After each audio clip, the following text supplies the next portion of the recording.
G'day, welcome to another episode of the Great Man Podcast. I'm your host, Harley Fox. Today on the show, I'm joined by Sunny Whitfield. Sunny is a man who has lived a life, to put it mildly. I don't usually do this, but I'm going to read off a couple of the things that his wife sent me on the things that I should talk to him about. Bitten by a cobra while on picket duty. Travelled through Russia solo after leaving the army. Got lost in an Arctic snowstorm and very nearly died. Crashed a superbike in Thailand that belonged to a triad member. Contributed to more than 20 Shark Week-style documentaries. Worked on major productions for Disney, Netflix, Stan, Prime. Once got dragged underwater by a 3-metre bull shark. The list goes on. Sunny has lived a life. He's also written a bunch of books. Hurry Up and Wait, From the Soldier You've Never Heard Of, Sunny Whitfield. Helicopters, Coconuts, Volcanoes and Dog Sleds. And then here, Hold My Drink and Watch This. Based on it, Hold My Beer. A lot of the stories that he talks about in these books, he's going to talk about today. And we go through, I actually went through the list with him to make sure we ticked off all of those boxes. Amazing story. He's done a lot. He's done it all. And with all of it came lessons and life, and he's become the man he is today. Great chat with Sunny. Hope you guys enjoy the episode. Thanks for being here. This podcast is brought to you by BAC, Baldwin Advocacy and Claims. The Grey Man Podcast is proud to partner with Kai and his team. More about that during the show. Sunny, welcome, mate. Appreciate your time, Harley. No worries. Thanks for being here. Your wife dobbed you into the podcast. Yeah, it's kind of amusing, but she's good like that. She's like, I'm pretty biased, but I think this is a story you need to hear. Yeah, but it's one of those things, you only believe half of what you're told, and if you're told that by that person, believe half of that again. No, it's half of what you see and none of what you're told. Yeah, it's true. Cool, man. You've had quite the life we'll dig into, I'm sure. But what were you, Army, I take it? Yeah, look, I signed up for 4. All right, it feels like 2 lifetimes ago. Ended up doing 7.5, but it was just because of the operational tempo at the time. You know, I signed up. Yeah, I signed up about a month before Timor kicked off, and over the next 5, 6, 7 years, it was Timor, Iraq, Afghan, Solomon Islands. I forget half the places you saw guys going. It wasn't a case of if you're going to deploy. It was when and where and how long you'll be home. So yeah, it feels like 2 lifetimes ago. Well, you reckon that some more exciting, keeps people in, more engaged than it is sort of in that peacetime where everyone's getting bored, painting rocks and wants to get out? Look, it'd be interesting. I actually went back to Gallipoli Barracks not too long ago. It was actually 2 years ago now, 3 years ago. Just on I know time flies. Just on a medical contract. First time I'd set foot on that base in well over a decade and a half. And, just because of the existence that we had at the time, I didn't actually realise that guys weren't deploying, and so what was normal for me is not normal for them. So it was interesting seeing the different dynamic and, how even, I guess, the morale of the place moves up and down with those things. Yeah, which is an irony. I mean, how does morale go up when you're getting sent to horrible places? Yeah. I think it makes it, I don't know, that shared trauma and stuff, that, what do you call it, trauma bonding and doing hard things together rather than just sucking eggs together. Yeah, well, that bonding is true. But, interestingly, I got asked to speak at a mental health conference last year. I'll never get asked to speak again. First and last time. Yeah, first and last time. It was a good experience. But, the mistake they made was that they put me last in the conference. And so what that enabled me to do was listen to every single academic person talking about mental health and resilience and all those catchwords people love to talk about. And what that gave me was an opportunity to listen and then essentially almost, rubbish what they had said. It was from a very academic place. Yeah. And, the Army experience I've had, the paramedic experience I've had, the expeditionary experience I've had, and even, I've got a sick child at home. That experience in itself, it gives you a different perspective on trauma and on resilience. And I've certainly found that, and you hear it peddled a lot, you've got to learn to thrive, not just survive. Thrive for mental health, all this kind of, I call it rubbish. Now, hey, let's just say I'm biased, all right? And I own my own bias, and, I know I'm actually not that clever. But the more I think people feel like you need to be thriving, the more negative impact you actually have on their mental health. When I reflect... I was going to say, because they they feel shittier that they're not thriving. Yeah, well, I mean, are any of us really thriving? Probably not many of us. But, you know, when I reflect on the army experience, the emergency medicine experience, and, you know, my own family situation experience, I've had to survive those. I was never actually thriving. But that's also where I've probably achieved the most and done the most. Yeah, right. It gives you something to fight for, if that makes sense. So the deployments is certainly something that you need to survive, and certainly something you need to fight for. And so I think it gives you real purpose then. Yeah, yeah. But turning survival into thriving, I guess, is where the other guys are trying to push it. Yeah. From stage 1 to stage 2. Did you get up and at the end being the last speaker and say everything you've just heard is bullshit? Well, I tried to curb my language because it's an academic conference, but I did feel a little bit triggered by some of what was said from, you know, this academic perspective. But I tried to be as collaborative as I could. It doesn't matter what you build and what you say and what you do. There's always going to be people who love it and who hate it. But I mean, look, one of the examples I gave, and it probably fell short of, you know, some of the people in that room, was there's a scene in it's one of the Avenger movies. Who's the Hulk when he's not the Hulk? He's Dr. Oh, the new one. Dr. Nerd, whatever his name. He's that little, you know, tiny dude who, when he turns into the Hulk, he's a raging beast. When he's not the Hulk, he's a little tiny nerdy doctor. Oh, what's his name when he's a nerd? Bruce Banner. Is it? Okay, cool. No, I should know this because it was my example, but there was a scene in the Avengers where, Bruce Banner, he's a little tiny dude, he's not very strong, he's on the street with Captain America, and a raging alien is coming charging down the street at them. And Captain America turns to him and says, "Hey, man, now's a really good time to get angry." And he kind of turns and smiles and says to Captain America, "That's my secret, Captain. I'm actually just always angry." And then he morphs into the raging beast and, you know, goes and destroys this alien. I loved it because I've never felt quite right. I've always felt like I am a little bit angry. I'm always, just struggling to survive. But what that, 10-second scene from the Avengers showed me is that's actually okay to be like that. And I mean, you can use the rage and the anger to do things, when time comes. But I think the more that we focus on thriving, the less we're actually going to survive. I think surviving is where we want to be. Interesting perspective. I like it. How did you get into that position to be given mental health lectures? My life's been a big accident, Harley. I mean, I didn't even intend on joining the army. I was 17. One of my best mates from school, Bocce, decided he was going to join, so I just accompanied him down there. And I was smashing the free biscuits when the recruiter showed me a poster of a medic carrying a child down, I think it was Somalia or Rwanda. Right. Basically said, "That could be you." And, that could be me. Next thing I'm on the bus to Kapuka.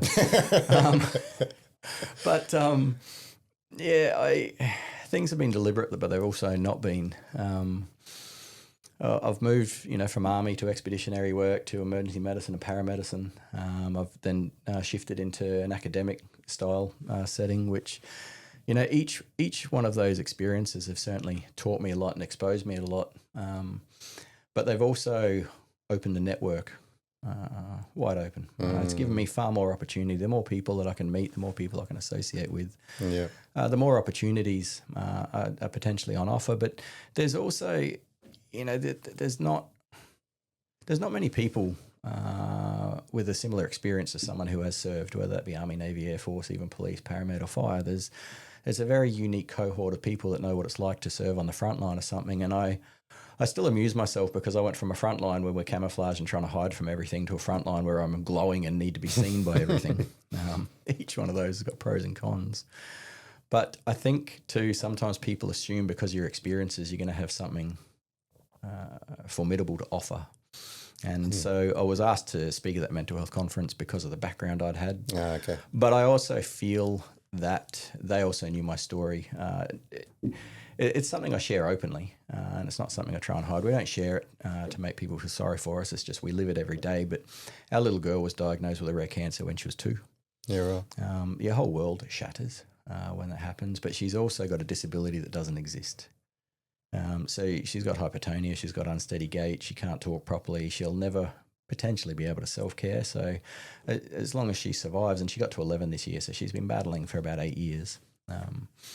We'll always have her. And so, the experiences of Defence Force, frontline, paramedicine, and also having a very sick child, I think sometimes people get excited about and think, hey, we can get something from this person. So whether they like the message or not, I get put in front of people sometimes. Yeah, right. A very, very good lived experience story, I guess. Thriving. Surviving each and every day. Makes sense now. Hypertonia, is that like kind of like cerebral palsy style? It's low muscle mass. Yeah, low muscle mass. Yeah, so she has trouble walking, and little arms are skinny as hell. She's turned 11, but she's probably the size of a 6 or 7 year old. Yeah, right. But she's a happy little thing. It's interesting because, walking through that, even when we talk to people about it, quite often, people will say something, I don't know what to say. I don't know how to, move this conversation forwards if I've shared something about her. And I say to them, you're not supposed to know what to say. I'm just sharing because it's what I live every day. And you asked me a question. But it's been an interesting experience, even in itself, because I hear resilience, PTSD, PTG, all these catchwords get thrown around a little bit, probably easily sometimes. And I do think sometimes we look at resilience a little bit biasly, because everything that I read and everything I hear, especially from our own fraternity, is that resilience is something that you build, something that you learn. And I look at this little girl that I've got who she's had to be resilient and strong from before she was aware, and continues to. And I see more resilience and strength in her than I have in some of the guys I served with. She's 11, so I think resilience, it probably is an adaptive, learned skill, but at the same time, I think everyone's inherently got it. It's just whether they decide to use it or can use it. Yeah, or if they need to use it. Yeah, I mean, it's true. There are people out there that are thriving, damn them. Born with a silver spoon. Yeah, oh, sorry to hear that, Ed. It's I've got 2 daughters, so I can imagine. It's not without its challenges. It certainly taught us a few things, and there's a lot of things I used to do quite ignorantly in my life, and I've realised. I mean, look, we've got before Sky and after Sky is a big timeline shift. We did lose a significant amount of our friends that we had before Sky. Yeah. Right. And it's not because they're bad people, or they're evil people. It's actually because people don't know how to handle a situation like that, us included, when we're going through it. I realised, on reflection, that when someone asks you how you're going, often it's not because they care or they're looking for an answer. It's because your response will make me feel better. So if we even just role played here and I said, hey, Harley, how are you going? And you said, good. See, even this role play, that makes me feel good. But if I said, Harley, how are you going? And you said, man, I'm not good. People aren't prepared for that. Yeah. They actually don't know how. And it's no different to if you leant on a hot plate and it burned your hand, you'd pull your hand away. People will pull away from things that make them uncomfortable. The problem is, you won't keep touching that hot plate. And so if people ask you repeatedly how you're going and it's not the response that makes them feel good, they will eventually stop touching the hot plate. They'll stop asking you how you're going. And again, it's not because they're bad people. This is just what people do. They protect themselves. And what it means is sometimes that person who is suffering, a long-term situation will actually be left the most isolated. So there's an irony there, but I only share that openly because guess what? I actually used to be one of those ignorant people who'd be like, "Hey man, how you going?" And I'm asking you because it makes me feel good. As soon as someone said something that I wasn't sure how to handle, man, don't talk to that dude today. He's having a bad day. This is a dangerous concept, especially even in the veteran space, because a lot of us don't even like to talk about how we are. Yeah, well, it's kind of the how you going. You've got 2 answers, right? Good or fine, or anything else. I don't want to know about it. Don't break the etiquette. Yeah, it's so true. It's so true. It sounds like that experience has probably taught you guys a hell of a lot as well. It's taught me a lot about myself more than anything, and it certainly taught me what resilience is. If this little girl can move through 4 rounds of chemo and, unimaginable amounts of pain just about every day of her life, I'm actually doing okay. Compared, and so it actually makes me far more grateful and far more willing to adapt to things. So Yeah, nice. yeah, been tricky. All right. Are you moving? Not trying to run away from the topic, but to keep the conversation going. You obviously have done a fucking lot in your life. Depends on how you measure it. I'll measure it by comparison to most people. Have you always been this adventurous, get involved in everything sort of lad growing up? Where'd you do you grow up with siblings and stuff? Or? Yeah, I got a brother. We both grew up in North Queensland. We were from we were from a single parent home, and it's it's funny up north. We pride ourselves up there, living up there. Everyone says we're tougher than the rest of the state. Wrestling gators. We got jellyfish, crocs, and cyclones. And then you move out. I moved south to join the army. The irony. And you look back and you're like, what did I live up there for? There's jellyfish, crocs, and cyclones. It's just stupid. I know. I was talking to someone the other day. She was telling me how great it is up there. I'm like, why? Look, you don't have to live up there. No. What do you mean? It's amazing. Look, it is amazing and it is full of adventure, but there are some easier places to live, and I choose my challenges. But no, look, I think I've always looked at things slightly differently or through a different lens to some of my colleagues, and it's no reflection of someone being better or worse than someone else. It's just people doing things differently. I was always someone looking for something else, and you hear about identity fusion. I don't know if you've spoken to people about identity fusion, but you see it a lot across defence. You see a lot of it across emergency service, where what people do owns their personality or who they are, what they do. Yeah, and you can't escape a lot of elements of it through service, because like anyone who has served, there's something different about service. It literally stays a part of you forever, and that's a good thing. I think we should celebrate that. But I didn't subscribe to the identity fusion as rigorously as some. And so, where I was Sunny, who was a soldier, I wasn't Sunny the soldier. And I always accepted that I had joined on a bit of a whim. I was on a bit of an adventure. And look, the lads that I served with in Recon and 6RR, they're still, some of the people I'd consider my best mates. And, some of the things that we did through Timor and Iraq, that you don't get mateship like that. You don't get camaraderie like that anywhere else. Yeah. But I was always also just Sunny. I like to surf on weekends. I like to go chase, snow during winter. I always had this ability to, I guess, separate and kind of walk alone sometimes. It's a very healthy way to do it. It's a double-edged sometimes too, though. It can take you into some pretty weird and wonderful places that are also deadly and disastrous.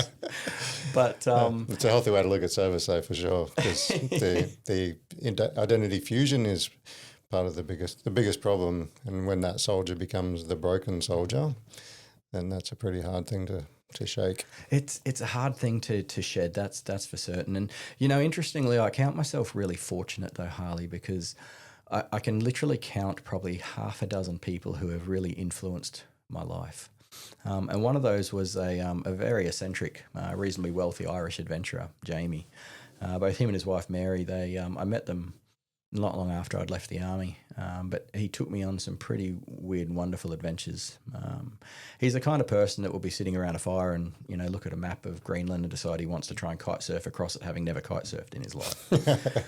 So, it's important when you leave the army, you find your tribe, and I certainly found, a tribe with these people. But he said to me after I'd been with him for probably a year and a half, and, we used to share stories and we used to talk on all the trips that we'd go on.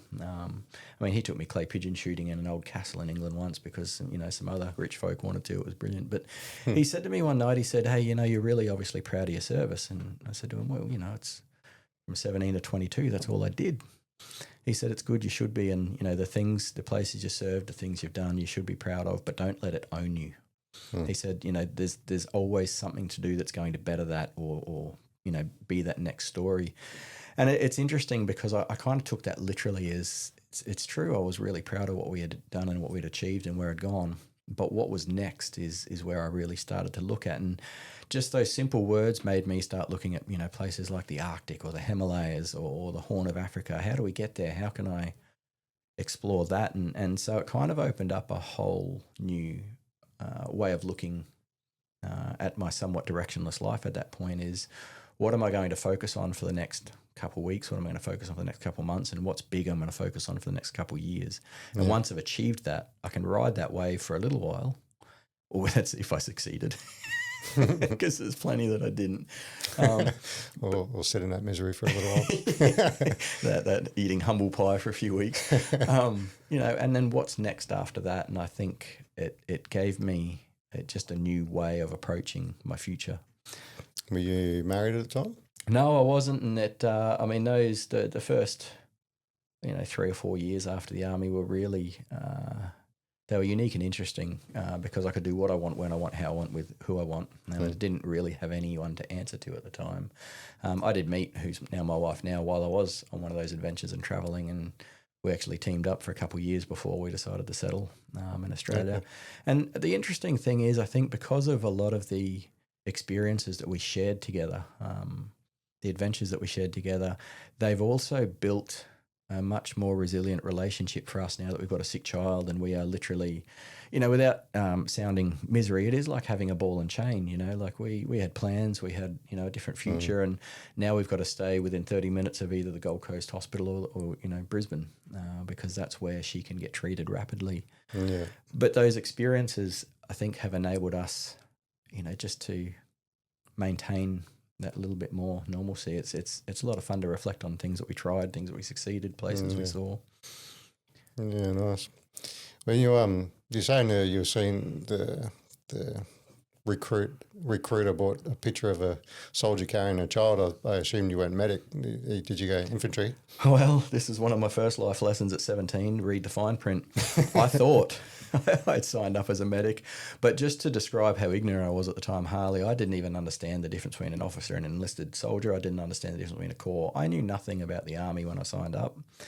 Once I was there, I thrived, and I absolutely, I loved that chapter of my life. I loved the service, but I thought I'd signed up as a medic, and it wasn't until we were at Kapuka getting handed out, the armbands, and everyone had different lanyard colours. And then I was inquiring, how come mine's red? Are you going infantry? Man, what's that mean? It means you're a foot soldier. But I'm meant to be a med. They just laughed. They laughed. I thought I signed up as a medic, and the first specialist course I managed to get on in the battalion was a signals course. I joined the army because I wasn't that good at school, and then you're going to throw cryptographic gear at me with antenna theory. I couldn't have been more outside my depth if I tried. But herein lies the next big life's lesson, is that signals course was the last course I ever wanted to do.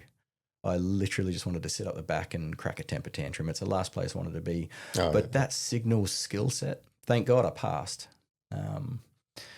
was actually probably one of the most beneficial things for me to have. It was one of the reasons that I got seconded to the Fijian recon while we were deployed to Timor for 4 months. It was one of the reasons why I was included in quite a lot of the deployments I did, a lot of the experiences I had, and a lot of things I learned. And, I took a lot of those skills that we learned on that course into the expeditionary environment later when I left. When, I wasn't guiding in the Himalayas at that point, but I was certainly a logistician, and having someone who understood the communication structure and framework that we needed to actually communicate in that environment was hugely important. Yeah. I managed to get on a few medic courses. Combat medic back then was just a really rich word for advanced first aider with no idea what he's doing. I remember cannulating someone the first time, and I couldn't understand why he was still bleeding out of it. And it wasn't until one of the other guys was like, "Isn't there a bung?" Oh, yeah. So, there were some really early life's lessons that I'm grateful for now, but they were never the path that I had actually chosen at the time. Yeah, right. And then you went recon. So you like to go long distances with heavy things? No, look, recon, I managed to get on the recon course in my second or third year, and it's where I found my people. It was just that little bit more, I don't want to use the word elite because, there's a lot of wank around, words like that. But it was a really good group of, young guys who were fit, motivated and keen to get a job done well. Yeah. And that's also where I met, one of the other people that really deeply influenced me was our platoon sergeant, Tommy, a giant Fijian lad. I remember making a mistake years ago. And I was pretty devastated because, it was in front of all the lads and you kind of lose a little bit of, trust. And Tommy knew that I was feeling pretty bad, and I was leaning against the wall outside, and he came out and he's like, "Hey, what's your problem?" I'm like, "Tommy, man, I made this mistake." I mean, look, what I'd actually done was I dropped the fill from the radios, and we had no ability to actually reload. So we basically had radios that were on an open net. It's pretty small now that you look at it, but at the time it was, the world's ending for me. I've fucked up. Tommy's way of teaching me a lesson was he sucker punched me in the chest. And I mean, you ever seen a Fijian fist? Fijian fist. It was as big as my 18-year-old chest. It took the wind out of me, and I was shocked. I'm like, what? I'm not going to lip off to a recon sergeant who's 4 times bigger than me, but he just slugged me in the chest, and I'm trying to compose myself, and I kind of looked at him confused. So what was that for? And he didn't answer. He went to punch me again, and so I moved, and he goes, "There's the lesson." He says, "You don't make the same mistake twice. Learn from it, move from it." I'm like, man, there would be a less painful way of sharing that with someone. You could have just told me that. Yeah. But I mean, I think Tommy's now an RSM somewhere in Canberra, like he's moved right up, and I'm sure he's influencing plenty of other people. But I'm always grateful for people like Tommy and Jamie, they're just little life lessons along the way. Yeah, nice. I'm sure he's punching people a lot less these days. Tommy, what's his last name? Tommy Navasolo. There's a sergeant at 6RR still. I met him a couple of years ago. That he was hilarious because he was just so old school in his language and the way people would complain about something, and he would just very 90s sort of attitude. And they're like, "That's what," I can't remember his name. But they always told me, "That's Tommy." Very, very unapologetic. Yeah, just come in, blast some direction, and just walk out, and everyone's like, yep, he hasn't got down with the PC culture. I know there's so much emphasis on PC culture, and there's so much emphasis at the moment between right and left in politics. It's more divided than we've probably ever seen it. But I think, if you want to actually explore what's normal, when everything breaks down and places are in a war zone, people actually take on the roles that life assigned them to. It's interesting for me because look, I deployed to 3 different conflict zones in the 7 years I was serving, and then even when I left, I spent time in 2 other conflict zones in the Middle East, and I've also, through my medical work, been involved in about 22 humanitarian deployments, and all of those have shown me exactly the same thing, that when society breaks down and people are actually surviving, life is actually simple. A man is a man, a woman is a woman, food is food, somewhere to sleep is somewhere to sleep, safe is safe, not is not. It's interesting for me how simple things are when this fragile state of safety collapses, and I think people forget that. Yeah. Like someone can get hit by a car on the main road outside, and 10 minutes later, the traffic is flowing normally here because professional crews have come, assessed, transported, swept, cleaned, done everything. I think people forget how fragile things actually are because we're just not exposed to it here. Yeah, that's why I think travelling, obviously you've done it to the nth degree, but travelling for everybody and anybody is super important, especially to the lower socioeconomic environments where you can actually see what life without this sort of false sense of security we've created for ourselves looks like. And I'm grateful for that false sense of security. Don't get me wrong. I'm super grateful. Yeah. I've got all the toys. But, I try and talk to my kids, about what's actually important. And if we lost everything tomorrow, we will be okay. Yeah. Our goal will be food, shelter, water, safety. Yeah. I tried to tell someone that the other day. They were thinking I was pretentious or something. I was like, no, I think I've been poor. I'm not scared of poor. Well, I like nice things, but it's not like I know what it feels like to not have them too. I don't think it's pretentious. Like it's being capable. You can have all the nice things as long as you're capable, because if you lose those things, you've got to be capable enough to keep going. So. Yeah. So what deployments did you do? Timor? So I went to Timor in 2003, 2004 and 2007, and Iraq in, I think it was 04, 05. I think it was actually 05 because we got delayed. What were you doing over there? The irony is they took enough guys to make a section out of our recon unit and put us into a SecDet unit. And then they, one of the main roles they put us on was diplomatic protection, which none of us knew how to do. It put us in vehicles we'd never driven before with, SOPs that we'd never seen before and put us in a country none of us ever set foot before, and they gave us a translator that spoke Farsi, not Arabic. So it was a wicked experience. We got lost a lot and took a lot of wrong turns. But one of my good friends is a recon sergeant at 6. He did that as well. He probably on a later rotation to you, it sounds like. Yeah, well, look, I mean, this chapter, I mean, all my army experiences before 2010, I'd moved into the expeditionary world for the next 5, 6, 7 years, and then into the medical space after that. So it's very much been. What any memorable moments from your time in the green? Look, there's too many.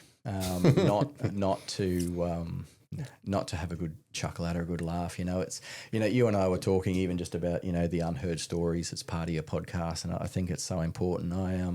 I wrote a book that I shared with you last year, and the reason I wrote it was not to share my own stories, but because there were just too many good stories from average diggers that would never come to light. None of us were going to get a VC. None of us were going to command battalions. None of us were going to fly fighter jets. But we lived extraordinary lives, each and every one of us, whether you've deployed or not. Service is service. But a few of the memorable ones that I couldn't wait to write about. I remember in 2002 in northern Thailand sleeping. Everyone was in hammocks. I hated hammocks. I couldn't sleep in a hammock. I'd rather fight the scorpion. It wasn't a scorpion though. I was sleeping on my face, on my belly, and I felt what I thought was a snake come over my right arm in the middle of the night, and so I froze. But you can only freeze for so long, and I started second guessing. Was that real? Was that? And so I finally sat up, and it literally latched on my arm, hit me right here. It was a cobra. I couldn't tell at the time, but it whacked me in the arm, and instinctively I grabbed it and I flung it. But I actually flung it onto Blinky, who was sleeping next to me in the gun pit. So poor old Blinky woke up with this hellborn creature coming down. Thankfully, he managed to compose himself long enough to get a pressure mobilization bandage on and ran off to get some help for me. But I'll never forget. Later Blinky's, did you throw a snake at me? Oh, sorry, man. didn't mean to. But funnily enough too, fast forward, must be 15 years later, I was actually driving an ambulance in central Queensland, sitting at about 80 kilometres an hour. I was just coming back to station from I think I'd been checking the surf at the local beach. In remote and rural places, you can take the vehicles and orientate yourself. But I felt something tickling my ankle, and I looked down, and I can only describe it as like a taipan cross brown snake cross dragon, coiled up in the pedals and sniffing my feet. And I made the methodical decision just to stomp wildly with the boots I had on. So I was hitting the accelerator and the brake pedal at the same time, trying to kill this beast before it killed me. And it made the ambulance, lurch from 80 kilometres an hour to zero. So just rabbit hopped at high speed, and I finally hit this shoulder into gravel, and this thing was going up my pant leg at the time. And so I rolled out of the ambulance, and we wore jumpsuits back then. So I basically ripped this jumpsuit off and flung it, and I was kind of standing there in my jocks and boots, really unceremoniously watching the ambulance just kind of roll away gently. And I'm like, I don't care, I won. Thank God no one saw this. And then you hear this, and there's like a whole group of rubber nomads having coffee have just watched the entire thing.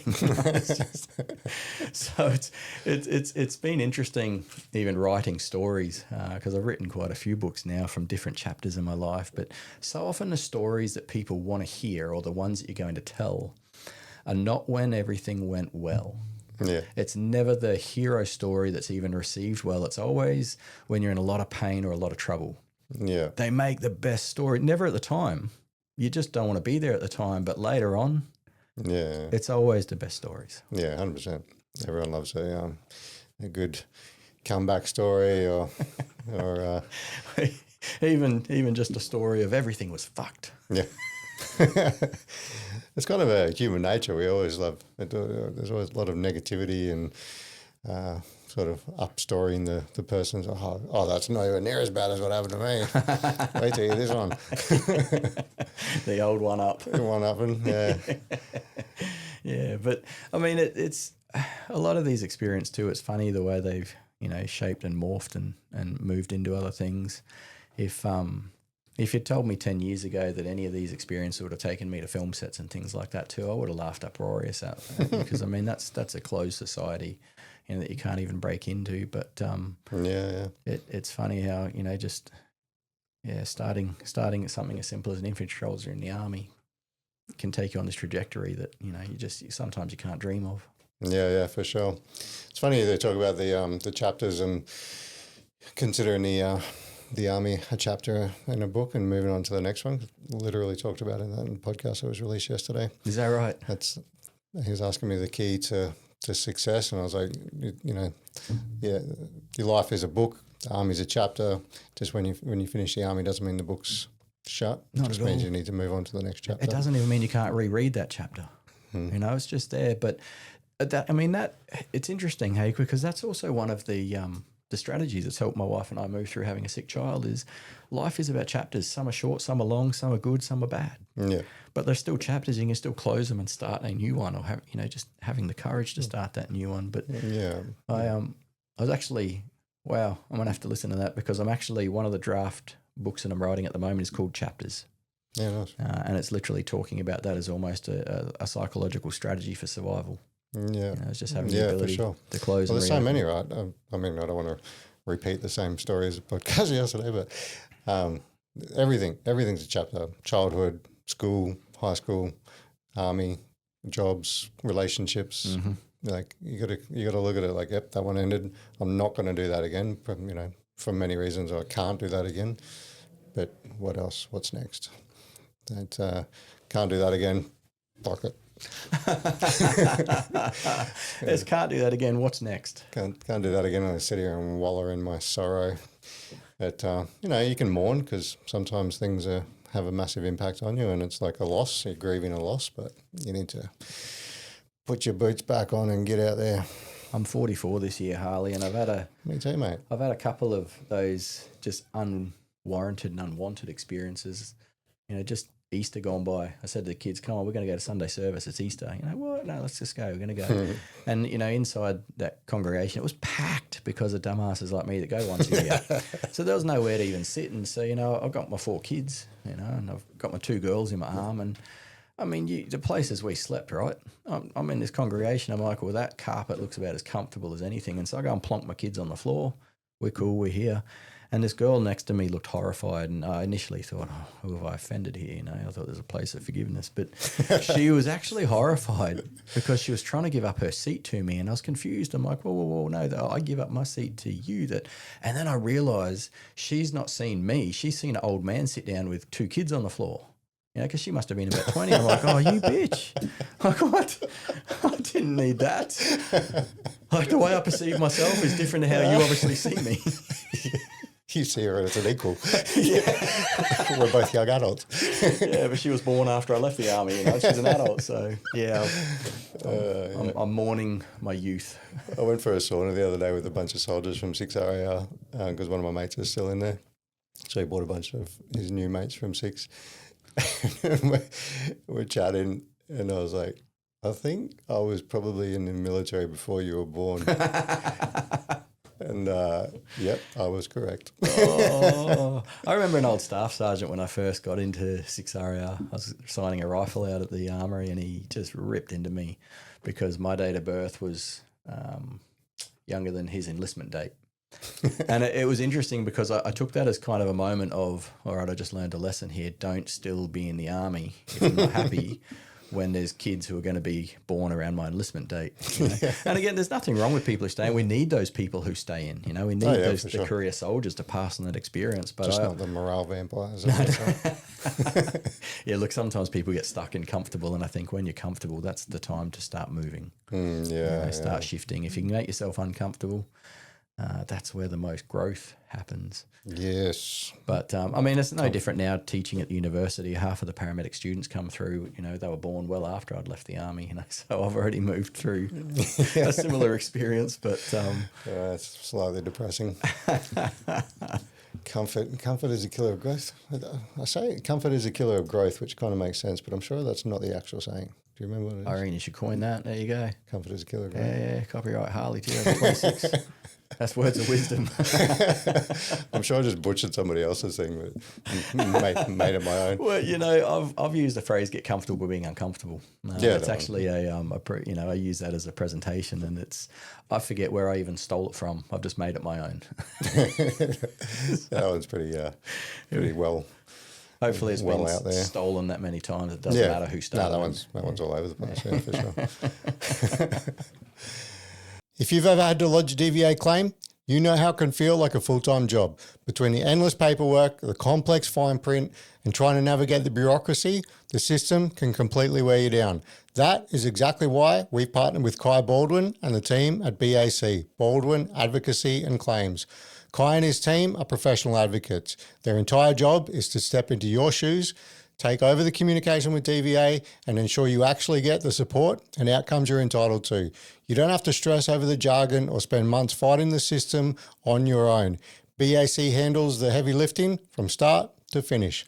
What I respect most about Kai is his straightforward approach. BAC operates on a completely fixed fee. There's no hidden percentages, no guessing games, and they have strict ethical standards built into how they operate. I want you to know I don't take this recommendation lightly. I truly believe Kai has your back. You don't have to navigate the DVA system alone. Let the professionals handle it. Head over to baldwinclaims.com.au and see how Kai and the BAC team can help. Back to the show. So what was the decision to get out of the military? What sparked that? It was actually in Iraq. I had a map of the world on the wall, and I used to throw darts at it and just wonder about places. Like I said, I've just always been someone who was curious about places, and I realised that I'd signed up for 4 years and I'd already served 5.5. And the reason I had served 5.5 is because I'd gotten comfortable. I knew the routine, I knew the people, I knew my job. We all had status around that job. We were all rock stars because we were deploying, like we felt like we were big dogs. And I realised that I'd gotten quite comfortable. And it kind of terrified me a little bit because I kind of thought at the time, I remember thinking very clearly this one night, I wonder if this is, is this all I'm destined for? Is this what I'm going to do? And I realised that night on picket that at some point you've got to pull the trigger and book a flight, or some point you've got to pull the trigger and change something. And I remember going down to see the CSM the next day, and I said to him, "Hey, I think I want to get out." And the expletive-filled reply basically encouraged me not to put that in until we'd returned to Australia. So I shelved that idea for a bit. When we returned home, I actually put in for 12 months leave just to get a taste of what was going on, and it was a really good idea. I had a really good 12 months. Caught a one-way flight up to Hong Kong, travelled through China for 3 months independently, jumped on a train, went through Mongolia, and then crossed Siberia all the way to Moscow. And, that was 6 months of, it was just a wild, wonderful experience. But I made a decision once I got from Moscow down to London that I was going to discharge. I figured I'd been a good chapter and I was going to look at something else. But I got told very unceremoniously that I couldn't discharge because the battalion had deployed and I was getting recalled. So I actually had to come back to Australia and go on that third deployment to Timor-Leste, I think it was called at the time. And it was a totally different deployment in 2000, was that 6 or 7? Because, the first 2003 and 2004 was all about patrolling the Timorese, what do they call it, tactical control line, the border, looking for militia fuel caches or border incursions, things like that. Whereas when I went back in 2007, apart from the fact that I had literally been snowboarding through France the week before, I was so unpracticed with army life. I had long hair, I had a beard, I did what all of us do. I was in the kind of mindset where, I would have dropped the grenade and thrown the pin because I was so out of practice. I just never anticipated going from that to a deployment so rapidly, but that's what happened. Yeah. But it was such a different deployment because instead of it being, on the border, it was almost, for lack of a better expression, a civil conflict. The communities in Timor back then were divided, whether you're police or army in the family or east and west. A lot of those riots and things in Dili were just things that we hadn't experienced on that first trip. Were you kicking and screaming because you wanted to discharge, or were you? This is another adventure. It was so good. It was almost like coming home, seeing my old mates, the old crew, I mean, most of them had been promoted by then, so I was still a swinging dick with, nothing. But it was so good seeing them, but at the same time, I knew that I had changed and I knew I was on a different trajectory. So although I would have preferred not be there, I just accepted, this is where I'm at, and so this is what I've got to do. The best thing was I actually broke 2 bones in my left foot during a riot. So I actually got sent home early and put on convalescence leave not long after that. So, it was a relatively short deployment, but it was far out. It was full of learning. I remember at this rice factory, and I shouldn't laugh because, when people are desperate, sometimes the worst comes out of them. But, this rice depot was where the UN was storing a lot of food that obviously people needed to access. And so occasionally it came under attack from locals. Attack from locals is a bit rich. It was people in flip-flops and, dirty clothes just trying to get rice. But we had to keep going in and securing it. But I remember the federal police could not, pursue. They couldn't catch. So, we would have to pursue, but chasing these people and, webbing and things like that was a bit rich. So we always had some runners. But I remember this one particular day they would been there. Some kids had pelted us with rocks. They'd run off. We'd basically chased them up and we'd split the section into 2 bricks. We knew that a char was chasing the kids through the cane field and we came on the other side basically to intercept. And when we knew they were close, we hooked gas grenades in to really flush them out of the sugar cane. And the only people that came out of the sugar cane spluttering were our own crew who had managed to gas our own guys and these other kids. So, we were the experienced ones too. We come on 3 deployments and we're still gassing each other. But it's also, I certainly made a very conscious decision to focus on the light-hearted moments and the things that just someone who hasn't served would just never understand. Yeah, for sure. It's good what you were saying before about the everyday soldier as well. One of the massive reasons I started this podcast is for that reason. Just there's a lot of those door kicking podcasts and special forces and all the book writers. Well, you're one too now, but wanker. But yeah, just the everyday diggers, people that haven't deployed, like you're saying, everybody's service is important. Just giving everyone a voice, people can relate rather than the things you can't relate to, like the SAS with 15 deployments and 45 gongs and three divorces. But yeah, we can relate to each other on a much sort of more grounded level. Well, I think it's important because everyone's story matters. There's so many people who say, I don't know how you've written a book. And I'm like, man, just start dot pointing.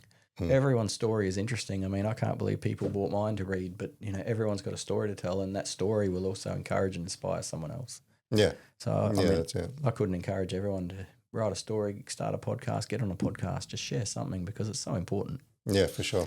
I know military history and family history and stuff like that. Having your story out there for your loved ones to reminisce and look back on. Yeah, understand why you were that way. Yeah, exactly. Understand not only this thing that you did, but how you felt about it. And, It's so true. So after you got out of back from Timor, they finally let you put your papers in, and that was a good day. There was no fanfare, which I look back on, and it's interesting. You spend 7 years of your life being owned by something, and going wherever they want, whenever they want, and you get to that last day, and I think I got my certificate of appreciation put in the post to me after I'd left. It was just clean out your locker and get out. But, this is also why I think that identity fusion is so important to acknowledge too. The reason you get given a Reggie number, a PM Keys number, even a service number in ambulance and police is because you are replaceable. Don't ever fall in the trap of thinking you're irreplaceable. All of us are replaceable, and that's okay. Yeah. It just means there's someone else about to start their chapter and mine's finishing. Yeah, 100%. You think that, this job needs me. I can't leave. I can't let them down. You go. Someone will fill that spot tomorrow. I see that a lot in the film industry. The words at the end of every movie, or have you ever watched them? No, because they mean nothing to you. But those credits are so important to the people who have worked on those films that they actually collect credits. So no different to, a soldier will collect medals from deployments or whatever they do, or even challenge coins. People in the film space collect credits, and I couldn't think of anything more boring than, What do you mean collect credits? How do you collect a credit? Getting your name in those words is a credit. That's a credit. Oh, so okay. So I've been in 35 credits. Yeah. But what I see time and time again is there's no number that actually fulfills someone. So, you know, there's guys who are our age, you know, 44, 45, 46, who've been working in the film space for, you know, best part of 25 years, are still chasing the next credit. Yeah. And so there's no contentment. There's no finish line. And I think that's a reasonably dangerous place for anyone to be, because no matter how you've started something, it will finish. And it's either going to finish of your own choice, your own volition, or it's going to finish because you're going to be pushed out. Because you either don't have the skills, you don't have the ability, or you're too old. So being able to set those boundaries, I think, is also a really important part of the acknowledgement of writing chapters, because that means that you maintain some control over, well, I'm going to sound Hallmark, control over your destiny, but you know what I mean? Yeah, for sure. I mean, look, every one of the chapters that I've had as well, you know, it's been interesting and I'm grateful for, but every single one of them has also involved some kind of traumatic incident that, you know, there's been several times in my life where my life is under direct threat, but I have come out relatively unscathed. And I think sometimes that's even harder to process than when you suffer a catastrophic injury, because you've got time to heal and people will rally around you. When you come out of a life-threatening situation with no physical injuries, people assume you're okay. And there's no... unscathed physically. Yes. Yeah. Yes. Gotcha. You know, like I was working on a film set 2 years ago. I do a lot of water safety and a lot of diving. So apart from surfing in my time off when I was in the army and the ambulance, I also used to do a lot of diving because it's quiet. Yeah. It's another Super planet peaceful, underwater. Yeah. It's so nice. But so I've done a lot of water safety and a lot of feature films. And this one particular show, it was being filmed off a jumping bin. It's amazing actually how many major Hollywood films are actually filmed around this area. People just have no idea. You know, like I don't know if you've seen Balls Up with Mark Wahlberg. Balls Up with Mark Wahlberg. Oh, you got to watch it. It's a R-rated comedy about smuggling cocaine. Yeah. But you know that's based in Argentina, Brazil, and America, but it was filmed in Brisbane and Gold Coast. Yeah, right. You know, the whole thing. But there's one film just off a jumping pin. We'd been in the water for about 8.5 hours, and I'd been on the deck when the director of photography had just asked me and one of the other water safety officers, Grace, if we would mind just jumping in the water and swimming about 40 metres off the main boat to perform a thing called an eye line. It gives basically the actor the place they need them to look so they're not looking at the camera. And we didn't have an issue with it, so we both jumped in and swam off, and I was just sitting on a rescue board with my waist in the water like we do with fins on. And then the director of photography, the DOP, asked Grace just to move a little bit closer to the boat for another eye line, so she moved about 20 metres away.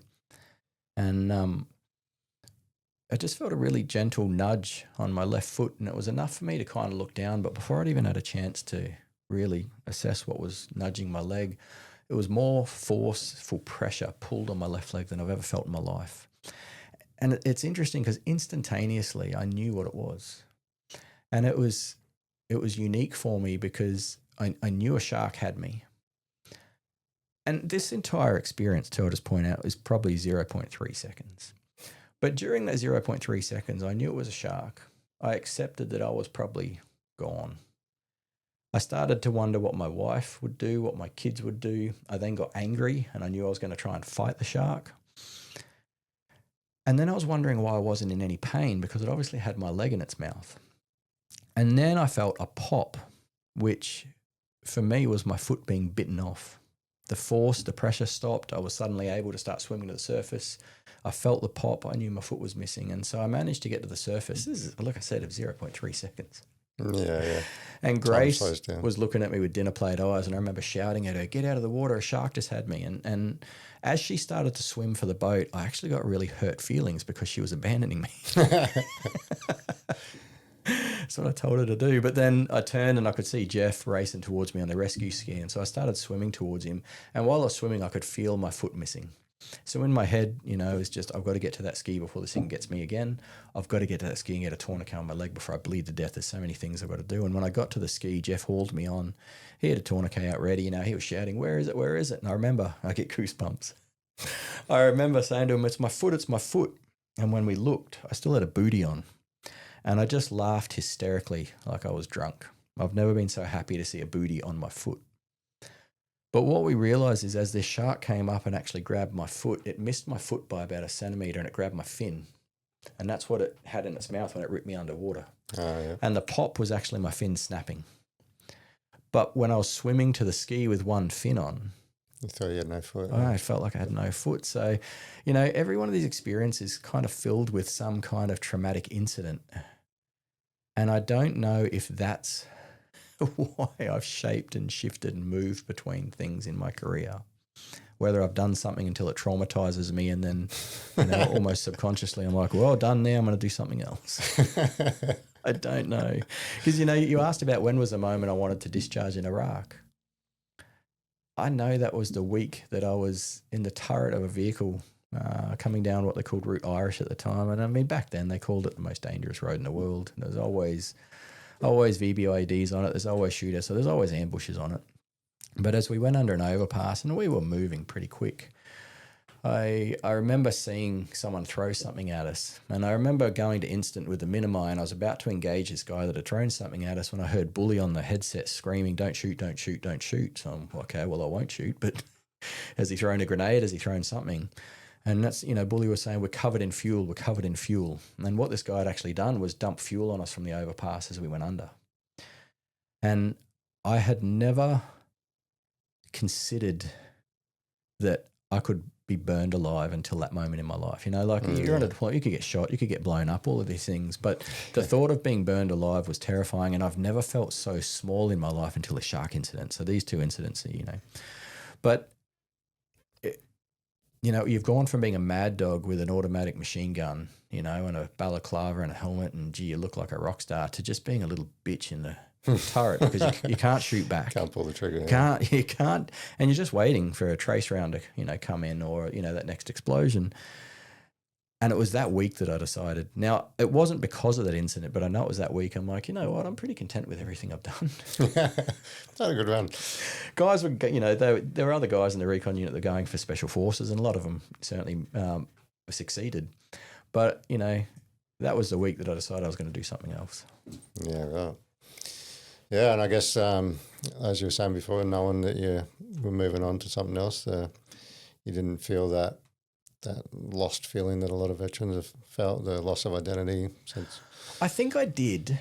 Certainly the first year that I was on the road traveling, you do mourn, like you've gone from being someone who had so much responsibility. You had so much gear. There's so much trust put in you. I remember the first job I had when I left the army was working in a hostel in Europe, and I got scolded for not mopping the floor properly. Like, man, bitch, do you know who I used to be? But you can't be like that. You've literally just got to listen and learn, okay, how do you want me to mop this floor? You crackhead. And just take it as a life's lesson. I realised through my entire army experience, I learned how to make a bed. I learned how to clean the lines when it doesn't expire. I never mopped the floor. So humbling, there was definitely mourning, but it was also very humbling because you're not that important. The sooner you can accept you're not that important. That's a big one, yeah. I think the better you are. Overinflated sense of importance. Sometimes. Yeah. Well, it is. You have the most important job in the world. It's just that you don't have it anymore. No. You had. So. But every single job I've had has had that inflated self-importance attached to it. There's always little silos of people that think it's the most important thing in the world. Even the academic jobs at the uni, I mean, it is just rife there. Everyone's competing for the next publication, the next appointment, and everyone's just measuring egos with something. And when we moved into a new office, it was one of the jobs I had in the School of Medicine. They literally gifted, must have been about 50 oak frames for people to put their degrees in to put down the hallway. Hey. A bit of an ego trip. And, people putting up their masters and their PhDs and, all this other stuff. And look, I did have a couple certificates I got to put up, but I thought I'd be funny, I always like to laugh. And so I grabbed my in-date first aid certificate and stuck that in a note frame and put it up. Now, I thought nothing about it. I went and taught a class and, I had a good banter with the students. And it wasn't until I came back to the office that, there was an email there, hey, you got to go to see the head of the school. Wait, man, I'm either getting promoted or demoted here. I remember walking into that room and the head of the school, said, you know why you're here? Normally I do. I've got no idea why I'm here. He said, you're diminishing people's awards. You're bringing down their achievements. I said, how am I doing that? He said, did you put a first aid certificate in the frame? I said, oh my goodness, I did. I forgot. He said, yeah, well, people haven't taken too kindly to it. This is for real awards. And I remember saying to him, a first aid certificate is actually the most important award someone has. Just because we might have bigger or higher awards doesn't diminish what they've achieved with that. Like, I'm actually super proud of having that first aid certificate. In fact, to pass a subject in a degree, you've got to get 50% or more. 50%. So when you go see a doctor or a paramedic, just remember they might have got 50%. Oh, yeah. I remind people of that all the time. That's to get their degree. To get a first aid certificate, you got to get 100%. Just saying. How did he take that? Look. Did you actually say that?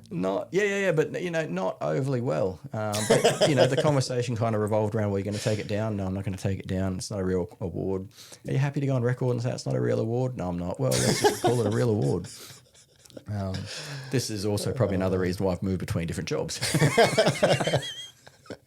But there is just so much over-emphasis on importance in each job that I've done. And when you leave those little silos, you're actually a very unimportant person. Yeah. So just humble yourself and chill and just accept, You might be important for a little while and then you might be unimportant for a little while, and that's okay. Yeah. I think I prefer being unimportant. The less people looking at you, the easier it is to actually move through life. Yeah. True that. Is this the one you were talking about, the funny stories? Well, there's the side you never heard of. Yeah. Look, there's 3 books there. One's paramedic, one's expeditionary, one's army.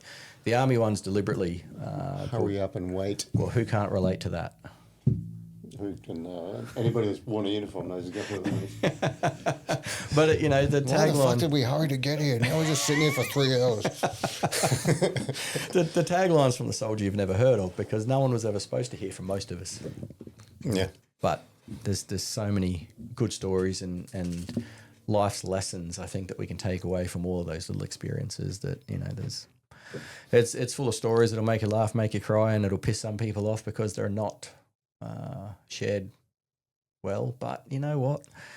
That's chapters. That's life. If you were a good bloke, I spoke about it from my perspective. If you were a dick, I spoke about it from my perspective. Did you name them? No, I changed the names as best I could. But you know how many people have been ringing me going, hey, is that Billy? Or hey, that's... Yeah, man, but you're not supposed to know that. So that's just... I know exactly who that is. But, there'll be someone who writes a story that thinks I was a dick. Yeah. And that's okay. I'm actually not fussed because that's your perspective. And you know what? I've learned that you can't actually please everyone. Again, no matter what you build or what you do, there's always going to be people who love it or hate it. So there's plenty of people out there that haven't appreciated me. And if they decide to write, that's okay. I'm not going to lose any sleep over it because I'm just moving through my new chapter. Yeah. Yeah, for sure. Don't let the haters bring you down. I had a message, a comment. Somebody's like, fuck off with this AI garbage, because I put little AI B-roll in my videos. Like someone's talking about something, I don't know. This example was an officer with long hair in Afghan. I was like, I don't have a photo of that officer. So I put an AI photo of an officer with hair flowing in the breeze. Someone was super upset, like, stop posting this AI garbage. There's no way Australian Army would allow that sort of haircut. And I was like, mate, calm all the way down. First of all, fucking, it's just to make the video a little bit more entertaining. So when you're watching it, you're like, that's kind of funny. And like, I'm never going to be able to get a photo of that. So I just made it up. Get over it. And you know what? And he replied, eat a dick. And this person will never set up their own podcast. They will never create something. It takes a lot to create something. It's so easy to bring things down. It's so hard to create something. They will never actually build anything. No. So it's... No one that's crushing it's fucking in the comment threads of Facebook videos. Oh, dear. People, look, the best thing in the world are people, the worst thing in the world are people. And when you can riddle that, you're going to be a successful man. I'm just trying to survive in the middle. Yeah. Grey man. I've gone from being a grey man to being quite in the spotlight now. No, and the irony of the Grey Man podcast, I was looking at him like, well, bro, everyone knows who you are now. Who's got a motorbike license? Harley. It's pretty... It's pretty ironic. But this is also, I think this is important because I also have no interest in being in the spotlight, but because of some of the work I've done and some of the positions I've held, you're kind of thrust there sometimes. And, you know, this is why I say it's sometimes easier to move through life when no one's paying attention to you. As soon as you are in charge of something, as soon as you're running something, it's like politics. No matter what you do, there's people going to love it or hate it. Yeah, for sure. So I've stopped trying to please everyone and I'm just doing what I think needs to be done. Yeah, just do the best for yourself and your fam. Yeah. That's all you can ask. I don't usually look at my phone during podcasts, but I want to make sure that I've got a couple of things that your wife wanted you to talk about. Oh, yeah, you said you had notes, eh? I've got a list, mate. I've got Oh, dear. a list as long as my arm. You're going to have to edit. Former Army recon, went over that. 2 tours, 2. Oh, yeah, I'm going to do that. Wanker. Huh? Crashed a superbike in Thailand Oh, that was a while that ago. allegedly belonged to a triad member. Tell us about that. Oh, that's a long time ago now. Oh, you know how invincible you are when you go on these things. You know, it's... What are we doing on a superbike in Thailand? Yeah, Is it like that's super scooter I'm or... still asking that question. I mean, look, I see the On the e-bike track. bands. No. Well, we're treating the road like a track. I see these e-bike bands and I laugh because I think, come on, like, do we forget what it was like when we were younger? People our age are making these new laws. Just No. Look, I'd been on a moped all day. It was actually, I don't believe the ADF let anyone take leave when they're in Malaysia these days because of so many of the incidents that happened. I feel like I'm somewhat responsible, but, you know, because, you know, part of the briefs is, you know, don't rent vehicles. I mean, that's very ambiguous. Is a moped a vehicle? That's more of a scooter. So, you know, you spend a couple of days on those, but then you see the super bikes and, you know, you can rent them for $10-15 a day. How often can you ride one of those without a helmet on too? You can't do that here. So, you know, you spend half the day flying around on a super bike and, you know, the helmet fine's only $40. So you pay it a couple of times, you get jack of it, you know, you end up putting a helmet on, but it was good. But I'm always grateful that I did get so many fines because I had a helmet on as I was coming into a corner on a beach track. Oh, sorry, a beach road. There was obviously sand on the road. I didn't see it because I was moving pretty quick. And I was also fairly inexperienced on the superbike, but I felt the back wheel kind of slip out, and I remember thinking, you know, not that dissimilar to the shark incident. You know, things go in slow motion. Yeah. The bike, it slid and then it high-sided. You know, It flipped you off. It flung me, and I remember holding onto the handlebars for dear life as I felt my feet leaving the bike, and I remember thinking, you know, this is going to hurt. Were you in shorts and a singlet? Oh yeah, I had one of those Bing-Tang Red Bull singlets and a pair of Billabong boardies. Flip flops I think I had shoes on. for the gears. I Probably, think I had shoes on, so I was being responsible this day.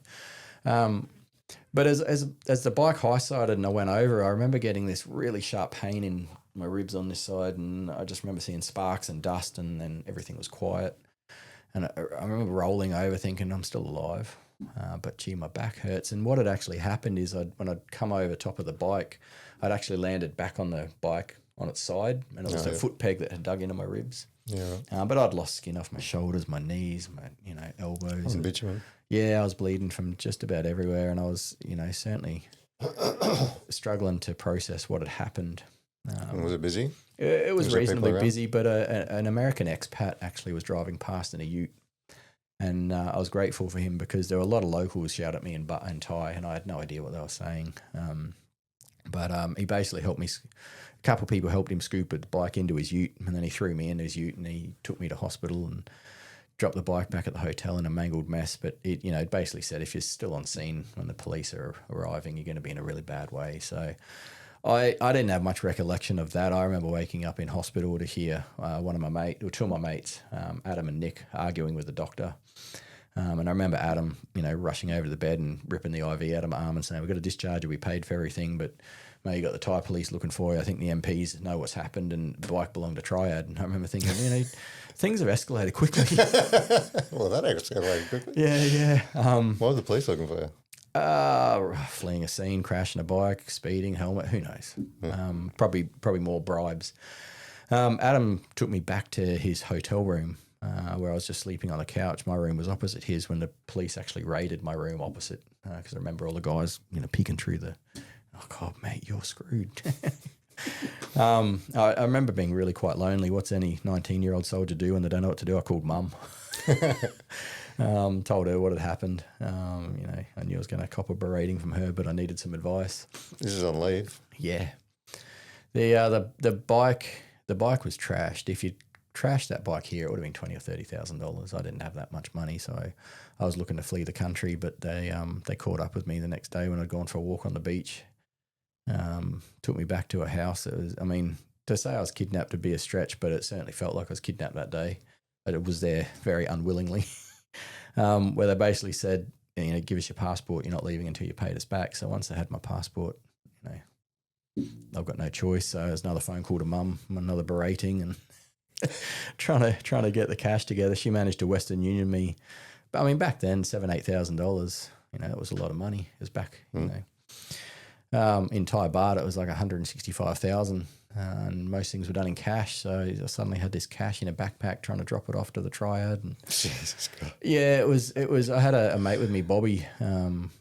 It was one of the most surreal experiences because, we got driven to this house on a cliff. It was like a movie from a scene from Lethal Weapon. This big house on a cliff.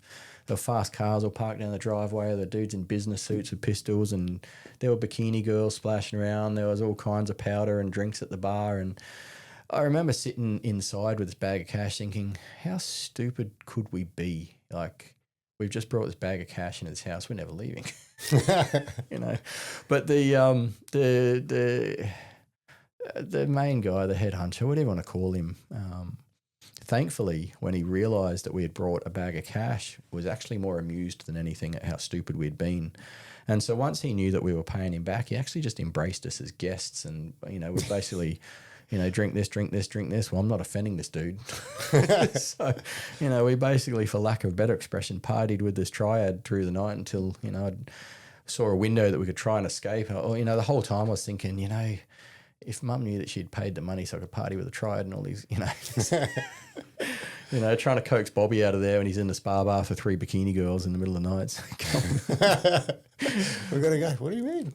But, yeah, I thought I got away with everything. Jumped on the plane back to the Air Force base there, and unfortunately MPs were there to query and question. And I just never felt so small. They knew that something had happened. I was missing skin off everywhere, and I flatly denied it. Before they detained me, I remember Adam saying to me, "They can't have anything on you. Just deny everything." So I stuck to it. And of all people to come to my assistance, I was in the middle of one of these horrendous interviews. The CSM just came storming in like a hand grenade. I thought he was there to kill me. But he was actually there to defend me and pull me out of there. And he basically said to me, my job is discipline here. I've heard rumours, but I don't have any facts. So it's up to you to sink or swim.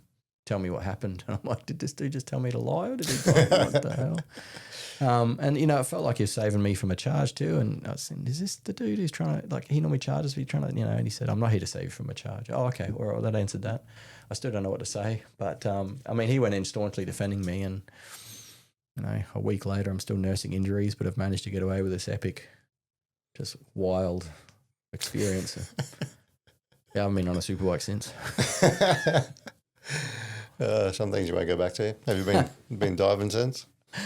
Diving's not the problem. It's being on a board. Oh, yeah, when you look like fish food. You're being on the surface. Yeah, I've done about 200 dives, I think. Oh, there you go. Dive master. Hey, come out to some of the shark places. I actually like diving with sharks. The sharks, I've actually developed a really good half-decade career out of Shark Week. Oh, yeah. So we accompany a lot of the Discovery Plus and Nat Geo teams that are filming with sharks. So we've been in the water with great whites in New Zealand, the tigers in Norfolk, and with the cage, without. No, we did both.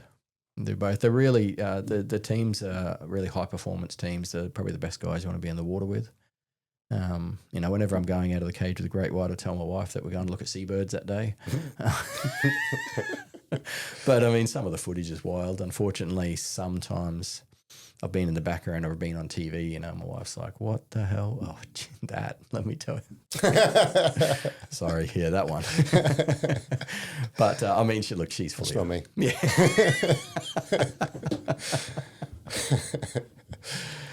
Yeah. Yeah, I love diving with sharks. They're majestic beasts, aren't It's pretty wild. I was scared shitless of sharks growing up. I think I watched Jaws way too young in my That's all sort of of us. formative years. Yeah, all of us, yeah. Any 44-year-old knows what it feels like to watch Jaws way too young. But I was so petrified of the water, I couldn't sort of even be in it and without just that overwhelming sort of feeling. So anyway, I became a diver to overcome that and then started diving with sharks all the time. And then I was chasing them, trying to get photos and chasing tiger sharks around the reef and stuff. It's an amazing experience to be that close to an apex predator, and to understand that, even that experience with me on the film set with that bull shark, that very gentle nudge is what they call a curiosity bump or a curiosity bite. Yeah, we can't survive they that. don't have hands. Yeah, and so like a dog. what It's a lot of the like a guys have puppy. said, who work with these things every day, is they use their mouth like hands. Unfortunately, it's full of razor sharp teeth. So often the fatal shark attacks aren't actually someone being attacked. Sometimes they are, but sometimes it's just a curious shark going, "Hey, what's that?" All right, I'll leave it. And you're mangled in the water trying to. Yeah. So yeah, Unfortunately, our skin's not thick enough to survive. not those. So little puppies, just the cute little puppies. God, what else is on this list, Harley? Bitten by a cobra. Yeah, whatever happened with that cobra? Did you? Got really sick. Oh yeah, Sick for a couple of days, blurry vision, sore joints. it wasn't a venomous. No, the Thai medic who came to assess me had said it's either a wet bite or a dry bite. If it was a wet bite, you'd be a lot sicker, so you probably had a little bit of envenomation, but it was probably just saying, "Hey, I'm here." Oh. I felt sick. If that's a dry bite, I would not want to suffer a wet bite. No good. Traveled through Russia alone. Yeah, you mentioned that. Oh, you mentioned you travelled alone.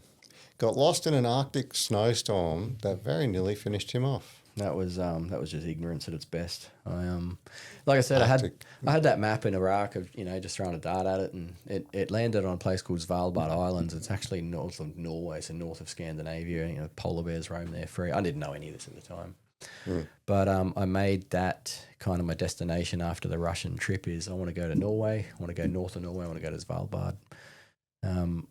And I did my research, it's going to be winter. Well, I want to go there in winter. It's the Arctic, so. Quick segue, how are you funding these things? It's amazing what you can do on a shoestring, especially when you're by yourself. It's, if you don't care where you sleep or what you eat.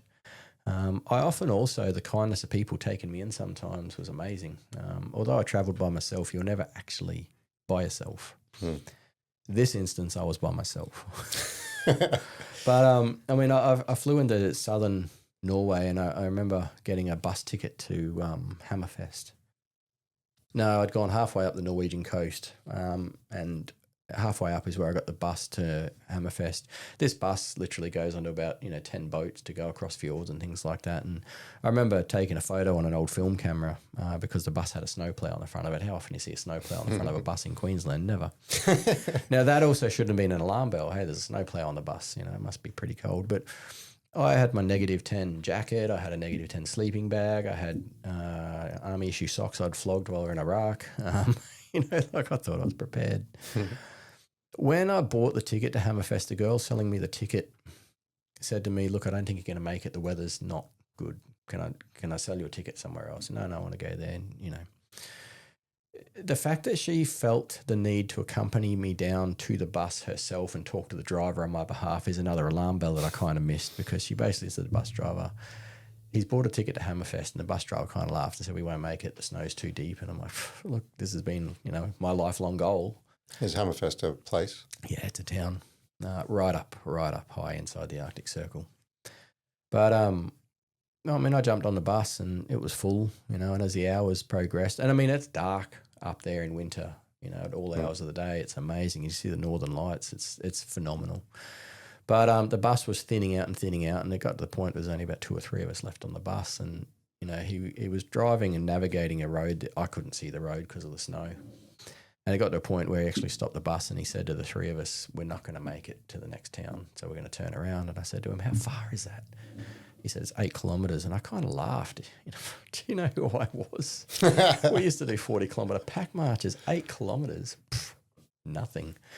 And you could see the lights in the distance.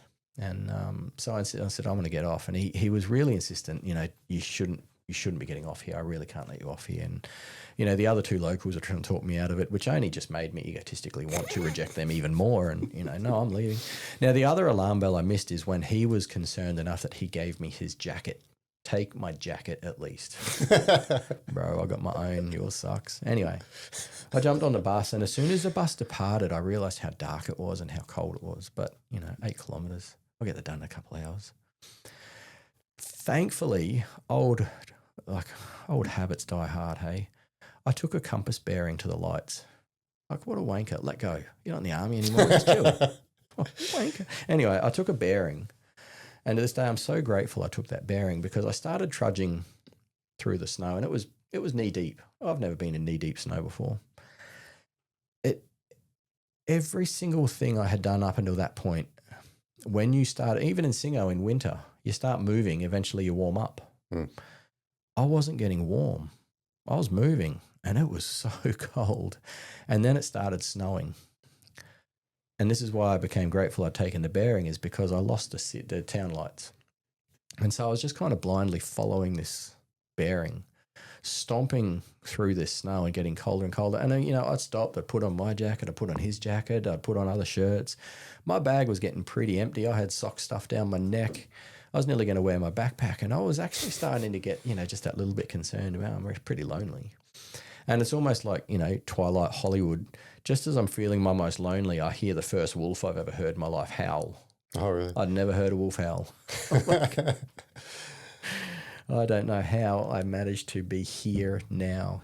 There is a warm bus driving away from me that I could have been on with hot drinks or noodles, but I'm here.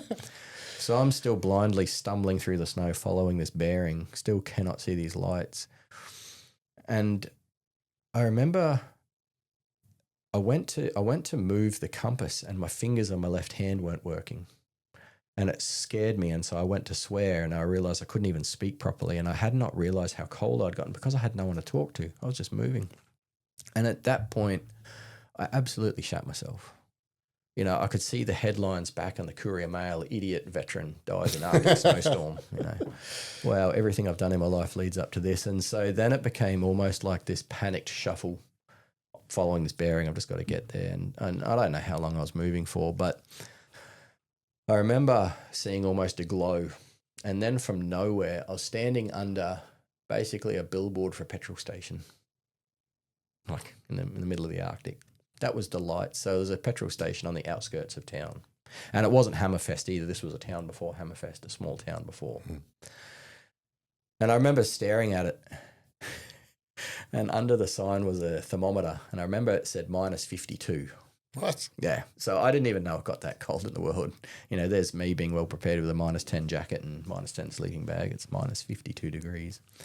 But I stumbled into this petrol station, and I must have looked like a shipwreck victim from the 1700s. This poor family that were, the owner-operators of the petrol station just went to action.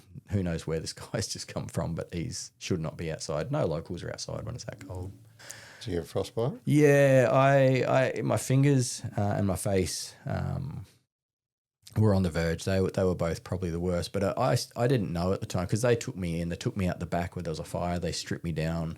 They dressed me back in warm blankets, got me by fire. I apparently slept for 36 hours. I woke up to one of their daughters actually stoking the fire. I'm like, where am I? She's like, oh, Dad, come in. They were so amused to find out that I was from Queensland. The fact that there was someone outside, it has to be an idiot tourist because no locals are out when it's that cold. But, these people, when they heard my story, I'm like, hey, listen, I served in Iraq. This was a place I found on the, it's Svalbard. I want to go to Svalbard. And they're like, well, you haven't got there, but, if you want a job, we'll give you a job. And so they actually gave me a job for the next couple of weeks. They owned 500 sled dogs. And the sled dogs were part of the workers of the village delivering things. They even had a sled dog ambulance. And my job was to wake up at 4 a.m. and feed 500 dogs. Do you know how long it takes to feed 500 dogs? Till 5 a.m. the next morning. Oh my God. But, it was this is, one of those, moments where, your worst experiences, sometimes your best opportunity is they taught me how to harness the dogs. They taught me how to drive the dogs. They taught me how to sled. You know, they would send me out on deliveries, you know, but the moment that I thought I had it, you know, I'd tip the sled sideways, lose all the supplies across the ice, and the dogs would run off with my sled and walk back home. But it was just one of those moments where it could have gone the other way so quickly. Oh, dude, you're almost dead. But you've got nothing to show for it. And so, you know, and it's like the shark incident, you know, it had my foot in its mouth, it had my fin, but because I was physically unscathed, you know, in Iraq when the fuel got poured on us, we had no one debrief us. We had no one check in on us. It was just change uniforms, they stink like fuel. You know, and all these experiences, your life is so close to being snuffed. But because there's no physical injury, people just assume you're going to be okay and just get on with things. And it's funny how often it stays with you. And I mean, I think we see this a lot with a lot of the veteran experiences, you know, across Army, Navy, Air Force, police, fire, ambulances. If there's no physical injury, people assume you're okay. Oh, yeah, 100%. And most people will pretend to be as well. Yeah, fine. I'm fine. I'm fine. I'm fine. What's fine stand for? Freaked out, insecure, neurotic, and emotional. Yeah. Was there ever any need for help? Did you reach a boiling point where all these experiences? The worst experience for me by far is my daughter. Yeah. And the irony is, if it's a veteran problem, there's DVA. If there's an emergency service problem, they got priority one. There's nothing for parents of sick kids or special needs kids in the country or the state. The parents of special needs kids are just expected to get up and go. Yeah. The parents of kids with cancer are just expected to roll with it. There is nothing to support. So I've watched my wife go through 8 years of hell, more pain, suffering, and stress than any combined experience from 7 years of Army, 14 years of frontline paramed, and there's nothing to support her or help her. And I find that, I don't want to say almost criminal, but I find that ironic that is also where we would probably find the most people who are suffering. This isn't meant to sound egotistical, and this isn't supposed to sound pedestal, but because I've had a sick child, I don't think I've had the luxury of seeking help the way others should, could, or would. Because we sound like a wanker. We don't have time to be broken. We've actually got to wake up every day and present. Otherwise, she won't survive, whereas the other 3 kids won't survive. So it's... What about putting your own oxygen mask on first? Yeah. Do you know what? That's... For the first 5 or 6 years, we were in survival mode, putting her first, and that you can't survive that way. And so the last 2 to 3 years, we've tried to at least do something for ourselves. So my wife is doing ballet twice a week, and no matter what, I try and make sure no matter what I've got scheduled, her classes are not impacted because it's almost therapy for her. Yeah. Mine has been jiu-jitsu, but at 44, I've now snapped my adductor and I can barely walk, and so But it's all right. I'll go and watch the class and get back into it in 6 weeks. Yeah. You got to find that one thing that you can do for yourself. How long have you been doing jiu-jitsu for? Look, I'll be probably the longest serving white belt in the history of jiu-jitsu in Australia once we're done. 4 years, I don't know, 5 years. Yeah, right. Yeah, it's a tragedy. There's a lot of people progressing past me, but I'm not doing it for a coloured belt. I'm literally just doing it so that I can be that 1% better that week. You know, if I wasn't doing it, I would be almost lost. But just having 1 or 2 or 3 classes to go to a week just make me that little tiny bit better than I was the week before. That's enough for me.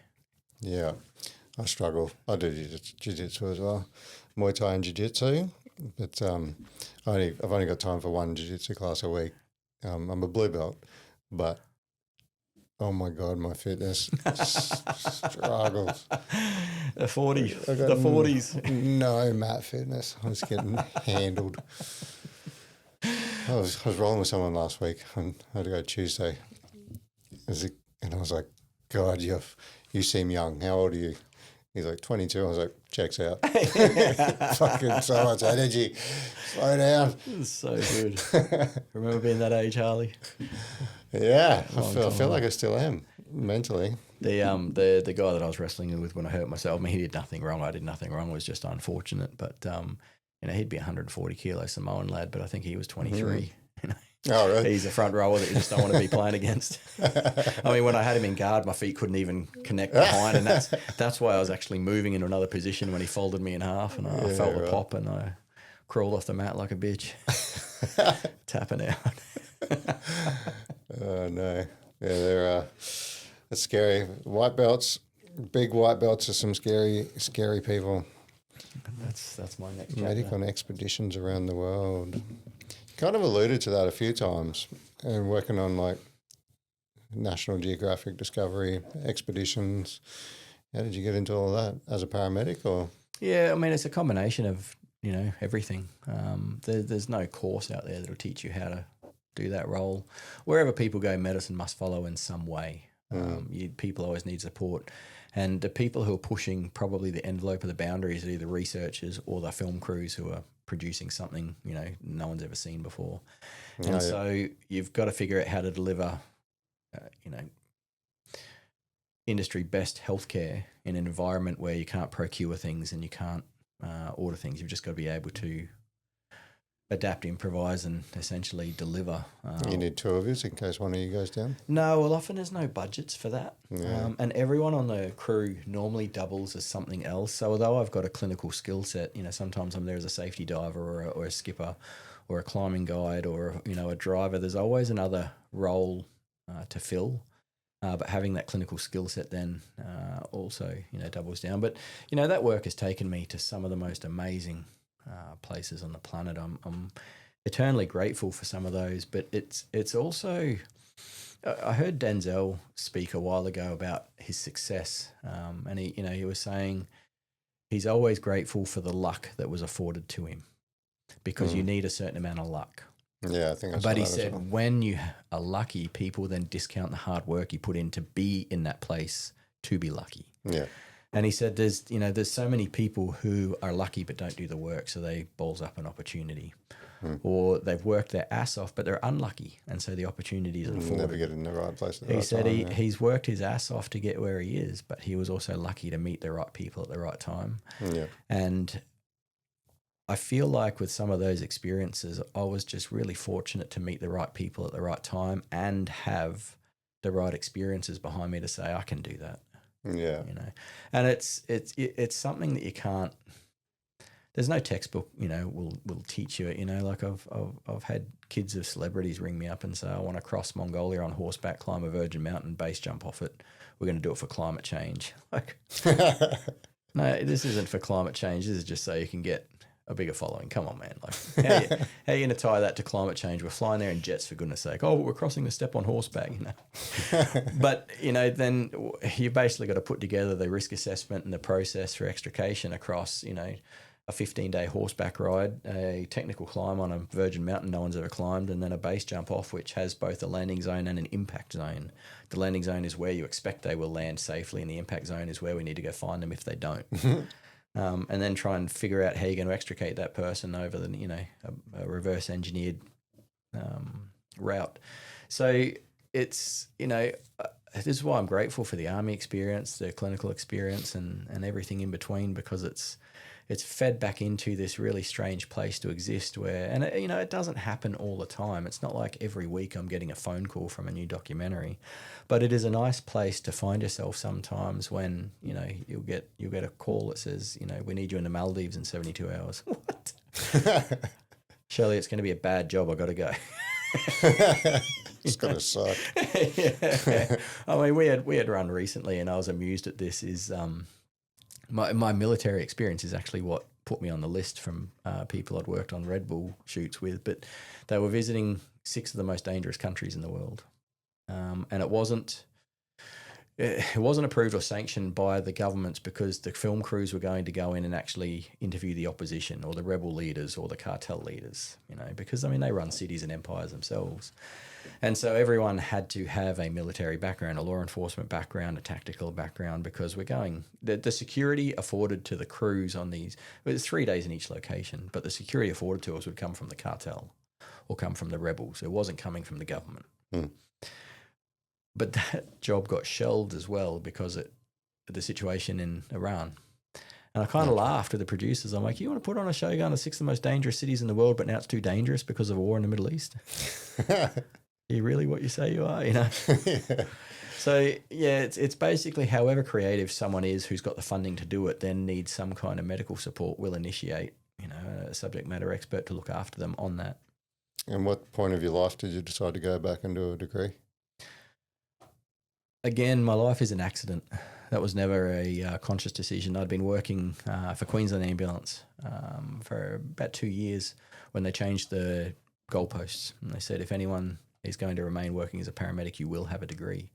What we can do is we will help you enroll in what we call a bridging degree. So only got to do half of a degree. The experience you've got will also equate to half.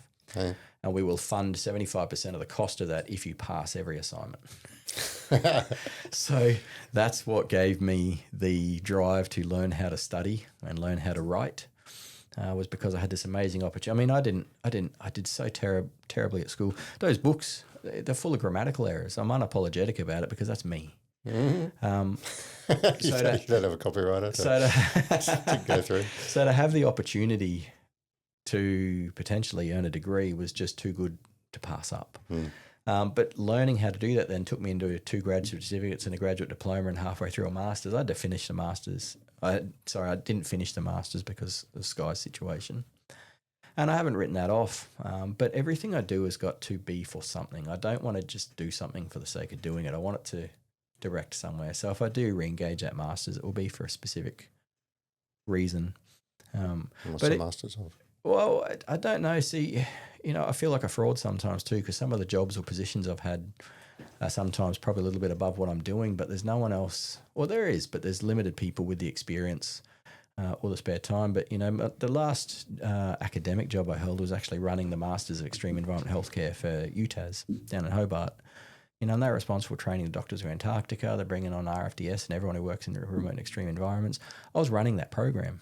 You know, I had 4 or 5 doctors working under me on the academic team, and it was a really interesting place for me to operate, because how's someone who struggled in high school now got 6 doctors working for them, you know? But, you know, I mean, I've piggybacked from that now to I'm the honorary dean of the Academy of Extreme Environment Medicine, and there's about 600 plus subscribers, members, fellow candidates, fellows, master fellows, all under that. And, you know, probably 25% of them are physicians, are anaesthetists. I can't even spell anaesthetist.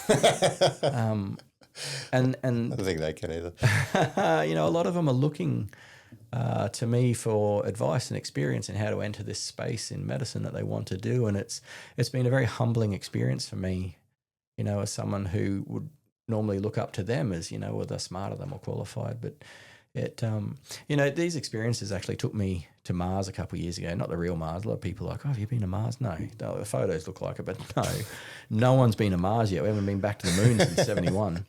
But, you know, this project was looking at medical responses on the moon and Mars. And I got asked to join this project literally because 4 years earlier, I'd been climbing in the Himalayas with a team. And I mean, what you do in the Himalayas, or any thin air altitude mountainous region, you literally climb high and then sleep low. So you'll always end up sleeping below where you've climbed to that day, and then you'll move up. So it's a very inefficient way of moving, but it helps you acclimatise. And so we'd literally had this crew climbing. I think we were at about 4,800 metres. And one of the girls I was working with, she's an English girl, Kasha. She'd actually taken them back down the mountain to 300 vertical metres. And I was doing what you call sweep the valley or sweep the trail, where people move as quick as, you know, their own pace. You don't have to stay together as a team. It's actually dangerous. And so I'd elected to stay behind, and I was just sweeping the valley, which means I'm the last person to come down. I'm making sure there's no stragglers from our team who are struggling, who need assistance. And on the way down, I actually stumbled across a climbing pair. I didn't know she was Korean at the time because she didn't speak English, and this American doctor. And I made the assumption they were climbing together, but they weren't. He had actually been ascending as a solo climber when he had found her by herself, and she'd rolled her ankle and couldn't move. And so I contacted Kasha, who had everyone down at the high camp, and I said, hey, listen, we've got an injured climber here from another party, but she doesn't speak English. We've got an American climber here with me. But also looking at the time, it was almost 5 p.m. And, where the mountains are so high, the sun is already dipped below the mountains. And so, it gets quite cold in those valleys. There's this katabatic wind that sweeps up during the night. It gets pretty ferocious. But, I'd said to Kasha, look, there's not actually enough daylight for you to mount a rescue with our crew. We can't risk 6 people for the sake of one. Like this, it's callous. She said, well, what are you going to do? And I talked to this Dr. Dan. We just basically stock take what's in your backpack, what's in mine. We both had emergency shelters. An emergency shelter is basically just a tarp that you throw over yourselves and it reflects body heat. Oh, yeah. The most uncomfortable things to spend nights in. But we just elected that we were going to spend that night bivouacked on the side of the mountain with this girl. We can't bring her down. It's not safe. We can't bring people up. It's not safe.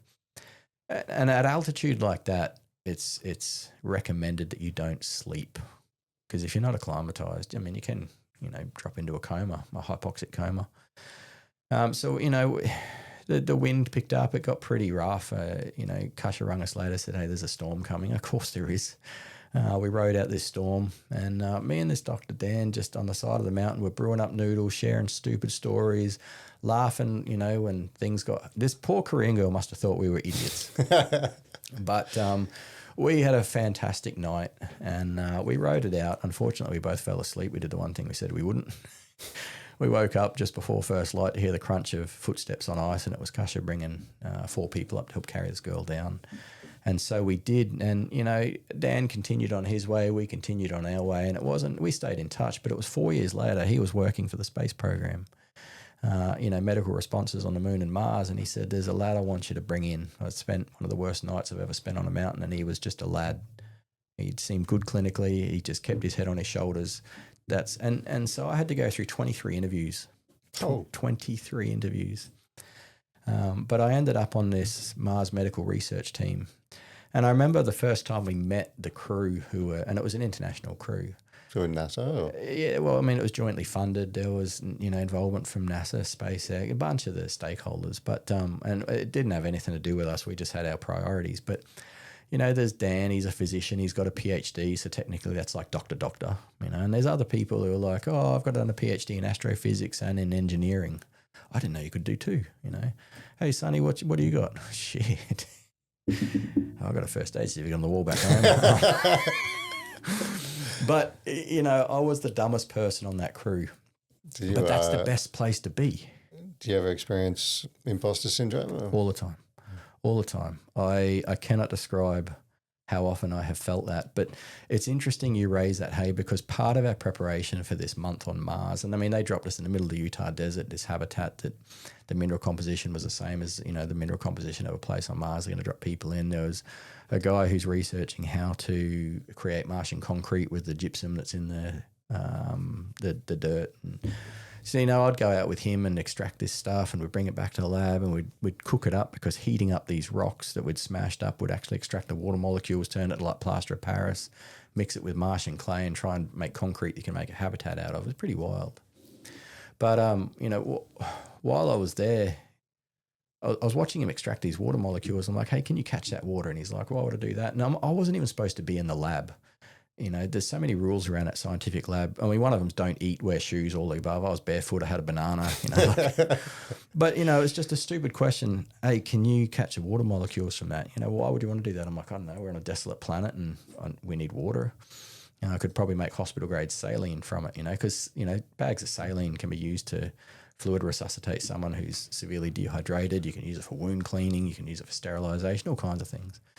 But, then he spent the next couple of days with me there figuring out how you could catch these water molecules and basically condense them down to actually, distilled water. And, fast forward 2 years, my name's on a scientific paper talking about distilling water in Martian environments for medical emergencies. It's like, man, it's a weird life. Right? but one of the reasons why I say, it's interesting that you even asked that question is because we had to study space history to get on this thing. It wasn't just the battery banks, the water reclaimers, the solar arrays, all of these life support systems we had to learn how to use before we were ever allowed anywhere near this campus.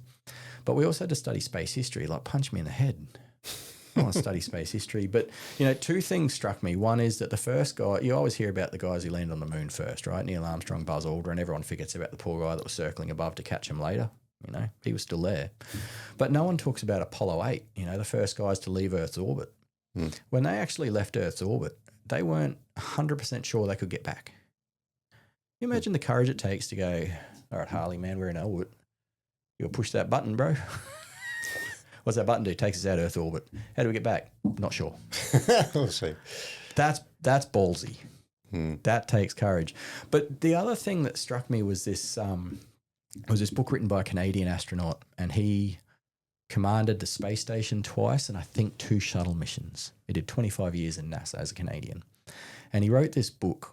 I wish I could tell you the name because it made a big impact on me, and it's talking about imposter syndrome. But he basically said through his 25-year career as an astronaut, he felt like he was average. He said there were +1s, 0s, and -1s on every crew, and he always felt like he was a 0. But when he retired, he said he had to accept that you don't put a 0 in charge of the space station. You just don't do that. You don't put a 0 in charge of the shuttle. And so he had to accept post-retirement that through his career, he was actually a +1. Yeah, right. And what he realized when he really delved into it was so many of the guys that he worked with that he considered +1s considered themselves 0s. They were just, they're humbled. They all felt little bits of imposter syndrome, but they were happy to lean on their strengths and then lean on someone else's strengths where they had weaknesses. But it was the guys who considered themselves +1s were so often actually -1s, they just didn't know it. And he said, and in between you will find some 0s, but historically there were +1s and -1s, and that was it. Yeah. And he had to accept that he was. And, so many things that I've done in my career, I feel like I'm a 0. I feel like I'm an average clinician. I feel like I was an average recon soldier. I feel like I'm very average at what I do. But so many of the things I've been asked to do, you don't put a 0 in that situation. And so I still struggle to accept that maybe I'm a +1 in some things, but this book certainly helped me acknowledge you can feel like an imposter, but you can very humbly and from a place of humility accept that these are my strengths and this is where I know I'm weak and that's why I'm feeling vulnerable, but I can lean on you who's actually strong in that area.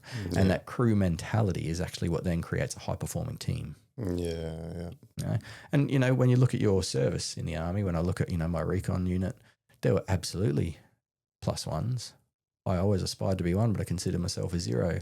I got seconded to the Fijian military and their own recon unit halfway through my Timor deployment 2003, where I didn't see an Australian for 3 or 4 months. I was the representative. You don't put a 0 in that role. Yeah. So there's proof. There's been proof of the +1, yeah. Now, let me be clear. There are plenty of situations where I know I've been a -1. Help me here. But at least there are those experiences sometimes we can. So I took a lot away from the fact that there are, a lot of the 0s, a lot of the people with imposter syndrome are actually the ones who you will probably aspire to be or follow. Yeah, that's true. That's true. Most of the most successful and people you look up to have generally all got some level of imposter syndrome. Last year I was talking to a paramedic student who failed an assessment. She was beside herself because it meant she had to repeat that year. Right, she failed a practical assessment. That's a big fail. That's the most stressful exams. But I was saying to her at the time, and it's not going to, doing an extra year sucks. But I said to her, with a sick child at home, when I call an ambulance, if I see a paramedic coming down the steps who has passed every single thing first time, or I see one who's had to fight their way through, I'm going to choose the one that's had to fight their way through because they know how to maintain themselves when things don't work out well. She's got to repeat a whole year, which means she's learning resilience and character. The ones who coast through the smartest, they often don't know how to cope when things don't go well because they've never experienced it. Yeah. I want the people who have failed and built on that well before I want the ones who have just coasted. Yeah. I want the fighters. I want the survivors, not the thrivers. Call back. Full circle. Nice. Anything else we need to contribute to our 20? Disney, Netflix, Stan, Jesus Christ. Your list. Your list. I've never worked on Disney. This is all just the medical staff. Oh, it depends. Have you been on any shows? Well, okay, we brought up Balls Up. Sometimes situation creates opportunity. Let's be clear, I'm not an actor. I'm also not a graded stuntman, so let's just call a spade a spade. I'll never claim to be something that I'm not. But being around these people and earning their trust and then understanding your background and your skill set sometimes does fill a gap. So that, there was a show on Stan about 3 or 4 years ago, and it was a scene where there was a punch up with a police car and some unruly stuff, and a taxi had to come in, except the taxi driver he was a stuntman that was coming in. He'd come down with a viral infection, so couldn't be there that night, and this entire day cost him $150,000 put together. So there was some discussions around what they're going to do, and it was just one of those opportunities. I'm like, oh man, I can drive. Can we drive the taxi? I'll do it. And I didn't think anything of it until I saw the show released, and literally, like, I'm on camera. You can see me blatantly. That's me driving the car, getting out of the vehicle, running off to the side. My acting's terrible, but that gave me a credit, right? There was another. Balls Up is another one. One of the stunt cohorts, Leo. He's one of the people holding a very high accord, and he would be someone who considers himself a zero. Some of the movies that he's been on, you just. Not some, most of the movies he's been on, they were just with some of the biggest names in the industry. But he grabbed me, he said, hey, listen, I've got a couple of days I need you to cover. And I thought it meant, he needs a medical personnel to cover a high-end stunt. So I just kind of ticked off, yeah, man, I can do that. And I rocked up, and there's a makeup truck and a wardrobe measuring me. And I'm like, what are we doing? And he actually wanted me to fill the role of an Argentinian soldier. Oh, yeah. And he justified. He's like, oh, you've been military. We need someone who can work a weapon and actually move into this area appropriately. But there was another scene that involved this same soldier where we actually run in at the end of the movie and hoist Mark Wahlberg and Paul Walter Hausen onto our shoulders. And so it's like this pivotal moment of the movie. This is like a $280 million Hollywood movie. And there's me on screen running in like an absolute dork, hoisting these two Hollywood A-listers onto my shoulder and screaming something in Spanish because that's what we had to do. So, yeah, it's been an interesting experience. Most of my work has been around medical coverage, safety management, or occasionally technical advice on, vertical or water safety. Yeah. But just being in those situations sometimes does afford, the privilege or the opportunity to slot in. Fill in there. Yeah, and don't you worry, I will pause it and show my wife 20 times. Do you reckon I get in trouble if I put that on the screen? Not at all. Just as long as I don't put the sound, I can't get copywritten. Dragged underwater by a 3-metre bull shark. She's very descriptive. That wasn't pleasant. I've actually got a set of jaws at home now from a 3-metre bull shark someone gave me. Oh yeah, nice. It's not the one that got me. You're the big dog now. Written 3 books but can't spell. She had to put that in there. That's harsh. But fair. Yeah, nice. Directed masters programs, that sort of stuff. Cool, man. That week checked all your wife's boxes. Visited 83 countries. Oh, that could be. I didn't even know there was 83 countries. Well, I think no one actually knows how many there are. It depends on if you ask the UN, NATO, or China. Like, there's anywhere between 180 and 250 states in the world, and whether you call them countries or not. Yeah, right. They're always. What's the word? I was going to say they're always disbanding or forming. I don't know if that's the right terminology, but it's it's like Yugoslavia doesn't exist anymore. So if you visited Yugoslavia before 90s, it doesn't count as a country now because it's 5. Do you obviously you've got your issues with being sort of restricted with your daughter now? You guys still try and travel as much as you can, or? Look, yes and no. I mean, everything's a risk assessment. I've started limiting how often I go away for work. My kids are getting to an age now where I want to try and be a little bit more present and around, and I'm also content with what I've achieved in the sense that, like I said, there's those people that are chasing credits or chasing an opportunity, just, chasing a promotion. I'm more about just, I guess I've just cycled everything right back to what's actually important in my life. And at the moment it's hanging out with my family, where you've got a sick kid or a sick wife. Spending time with them is something you'll never get back. And this is part of the reason I resigned that last academic job. I got told at the time that I was committing professional suicide. I don't even know what that means. I feel like I've done that enough in my career that it's okay. But just cycling everything right back, we had big plans for, like I said, I met Shelley while we were traveling on the road. So we both look at things differently, but having Sky has really meant we can't. And the first 5 years, we barely left the hospital. We got her at home a lot more now, but just because we're limited to this geographical area doesn't mean we can't have some insane adventures, like we go explore mountains, we surf, we spearfish, we picnic, wherever we want. A micro adventure is just as important as a major adventure. Yeah. If anything, it's probably even more important. You just got to have the creativity now to find that place, and that's half the fun, The other day on Marketplace, I saw 2 kayaks for $20. I haven't been kayaking in 20 years, so me and my boy went and picked them up, and we paddled up Tallybudger until one of them nearly sank. We called Shelley and got it. But, that was such a good experience for him because, we're paddling up a river he's never been before, and next thing he's talking to me about, where's this river start? Can we climb a mountain and find out where it starts and then follow it all the way to the sea? And I'm like, not in those boats, but sure, we'll find some other boats. Get a little sense of adventure as well. yeah, but yes, it's limited us, but at the same time, it's also been a learning moment, taught us to value what's around us, I think. Yeah.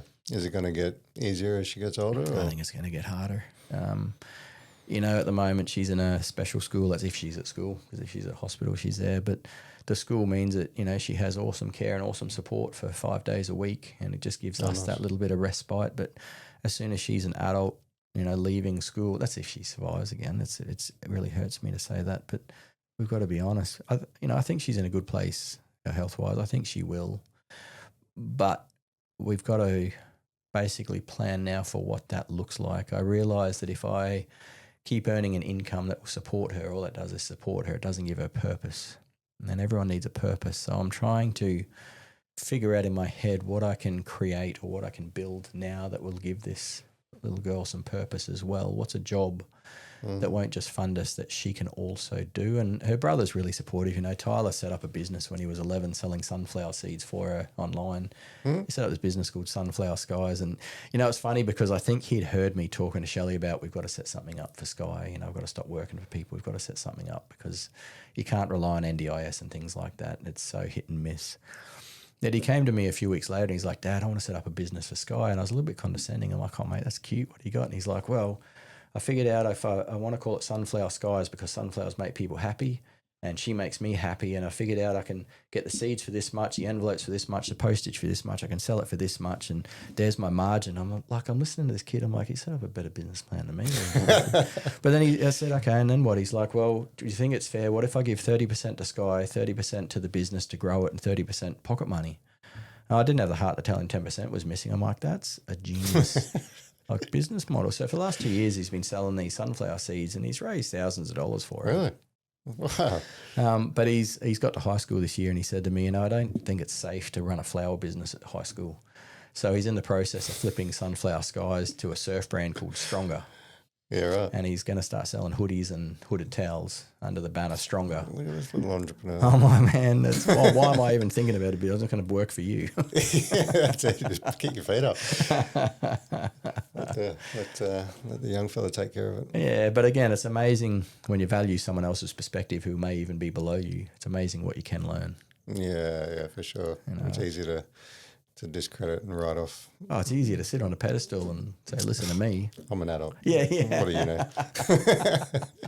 Do you know who I am? I'm an adult. I'm a bumbling fool. Do you know, after that Mars medical sim, the university I was working for at the time, that we've got a space agency of Australia that's been raised. Oh, yeah. And it's not around launching rockets yet. It might be one day, but at the moment, a big part of it is going to be telecommunications because we've got these satellites, dishes down here that can act as relay stations for anyone in space. We did it with Neil Armstrong. They're really looking at things like telehealth and they're investing something exorbitantly, 250 million, billion, who knows how much it is. Lots of money into space infrastructure at the moment. And the university I was working for cottoned onto it. And there was a space industry breakfast being... I think it was in Brisbane a couple of years ago. But it was where every big dog from the space industry was going to go. And this university wanted representation. And so they just literally looked up everyone's profile and went, hey, Mars medical specialist. Send Sunny. All right. I remember getting the phone call. I couldn't spell space when I got involved in that. It was because of a Himalayan rescue. I went, yeah, sure. Oh, you'd be published paper. Oh, God, that. I was eating a banana in the lab. Anyway. I had to go to this space industry breakfast. I think the tickets were like $800 each. You know what you get for breakfast for $800? You had to pay for it. No, they did, but you get a croissant and fruit. Apparently it was the opportunity to network. But I had a list given to me by the university. Here's your number one priority. Go and network with this person. Make sure they know who we are. We want to bring them in, right? Number 2, number 3, number 4, and all the way to number 10, right? And so I went to this space industry breakfast. No one told me there was a dress code. So I was probably the most underdressed person in that room. Oh, I didn't look bad. I wasn't in a suit. But I was sitting at a table and we listened to a couple presentations and, wow, $800 croissant, man, you can eat that. I'll have yours too. But then it became, the time for networking, and my number 1, 2, and 3 priority were just mobbed by 24 people each. No. I remember sitting at the table thinking, I will never get their attention. Like, fail. I'm going to go back empty-handed here. And then I saw this kid sitting at a table in a school uniform. What on earth is a kid in a school uniform doing at a space industry breakfast? And he looked reasonably, not terrified, he just looked uncomfortable. And so I just grabbed a couple of the other croissants people left behind and moseyed up next to this kid. I'm like, hey, man, you're right. And he kind of shut himself. He's like, who is this important person talking to me? I said, hey, I'm Sunny, and I work as an academic at the School of Med over at Goldie. Blah, blah, blah. Well, what are you doing here? Anyway, this kid kind of warmed up to me quickly. This kid had been launching rockets into orbit for a school assignment, right? Into orbit? Yep. Low Earth orbit. That's cool. I don't know what you were doing at high school, but I wasn't doing that. Not that. We made a smoke bomb once out of sugar and evacuated the music block, but this kid. And so I'm floored. I'm like, I've never seen anything launched like that. Like, where do you do this? Can I come? Do you need medical standby? What do you need? Like, I want to come, right? And this kid, he became really animated. Like, there's an important adult here who's interested in what I'm doing. He goes, oh, well, let me introduce you to Professor Leon because he's one of my biggest supporters. And I'm like, who is that? The guy you want to talk to. It's number 1 on my list. This kid just moves between 22 high-value people to this Professor Leon, where Professor Leon just stops the conversation and goes, Jimmy, how are you? And Jimmy goes, I'm great. Can you meet my friend Sunny? Holy moly. Placing value on someone who is below you can have such an overreaching impact on what you need or what you could potentially get. You don't support people to get something from them, but so often when people are networking, they're chasing the important person. Everyone's chasing the important person. Yeah. So often if you reverse that network and actually go, you know what, I'm going to go support someone that can do nothing for me. It's amazing how often their roles will reverse eventually, and it can work because suddenly Professor Leon was having coffee with me and what everyone else was watching. Yeah, that's a big lesson in life, I think. You really tell the value of a person by how they treat other people that less than them in society's eyes, like cleaners, waiters, all that sort of thing, how people treat the staff. Yeah, totally. That's something interesting. I haven't shared this with anyone. Now you're about to broadcast it to thousands, but one of the business strategies I come up with that my daughter can potentially do with me is a vending machine. If I get a vending machine, she can help me restock it. If I built that up, to several, by the time she leaves school, she's now got purpose. She doesn't have a huge ability, but at least she could come around and restock these machines and earn an income from it, right? But we've got one machine at the moment. We've got to pay it off. And I caught my reflection in the window the other day, and it was almost comical for me because the first time I'd gone into this premises to restock, I was almost despised by the young staff, or they're the young professional staff in this place. Like, who is this 40-year-old loser in a high-vis shirt restocking candy machines? I'm so much more important than him. And it amused me because I'm like, I don't need your approval. I'm very content with everything I've done and achieved in my life, that you can look down on me and I don't care. What I'm doing is giving my daughter a future. But when I caught my reflection in the window and I saw this middle-aged 40-year-old man in a high-vis shirt and board shorts, with a wheelie walker full of, you judged him too. Oh, mate, I'm like, this is a big fall from grace, buddy. You were running a master's extreme right now at school, and now you're doing this, right? But it's interesting where you place value, because one of them gives my daughter a real future, the other doesn't. And, I got a colleague who is an airline captain, and he's not just an airline captain. He's at such a high level these days that he gets brought in to test the simulators that test the pilots. So I didn't know this happened, right? But he will come and actually fly the simulator and tell the engineers what it's doing right and wrong before the pilots get tested. That's wild. Like, that's an expert by any definition. Yeah. He flies internationally, but I met him because he was part of a project that was facilitating the longest non-stop flights. And he wanted to know how you could manage a medical emergency in the sky that little bit better so they didn't have to divert the aircraft, because diverting an aircraft costs hundreds of thousands, if not millions of dollars sometimes. So he wanted to know how to better manage medical emergencies. And so he actually put himself through a Cert 400 diploma in paramedic studies, and that's where I met him. And I encouraged him to keep going through the degree, and he did. So you got this airline captain of 40 years, flying at such a high level in Australia. He tests the simulators, humbling himself at a much lower level and learning again. And he actually finished his paramedic degree, but he rang me when the world closed due to COVID. And he's like, I'm flying home from the US in the back of an aircraft because the world's shutting down. Do you know any jobs? Because I won't be flying for a while. And I remember thinking, how does that happen? Like, this guy's been top of his game for so long. But he humbled himself, and he didn't get a paramedic job. He got a patient transport job. These people are considered the lowest of low. You don't need clinical skills. You just transport mum and pa from A to B. And it's really unfortunate how they do get treated by their clinical colleagues sometimes, because they're as important as anyone.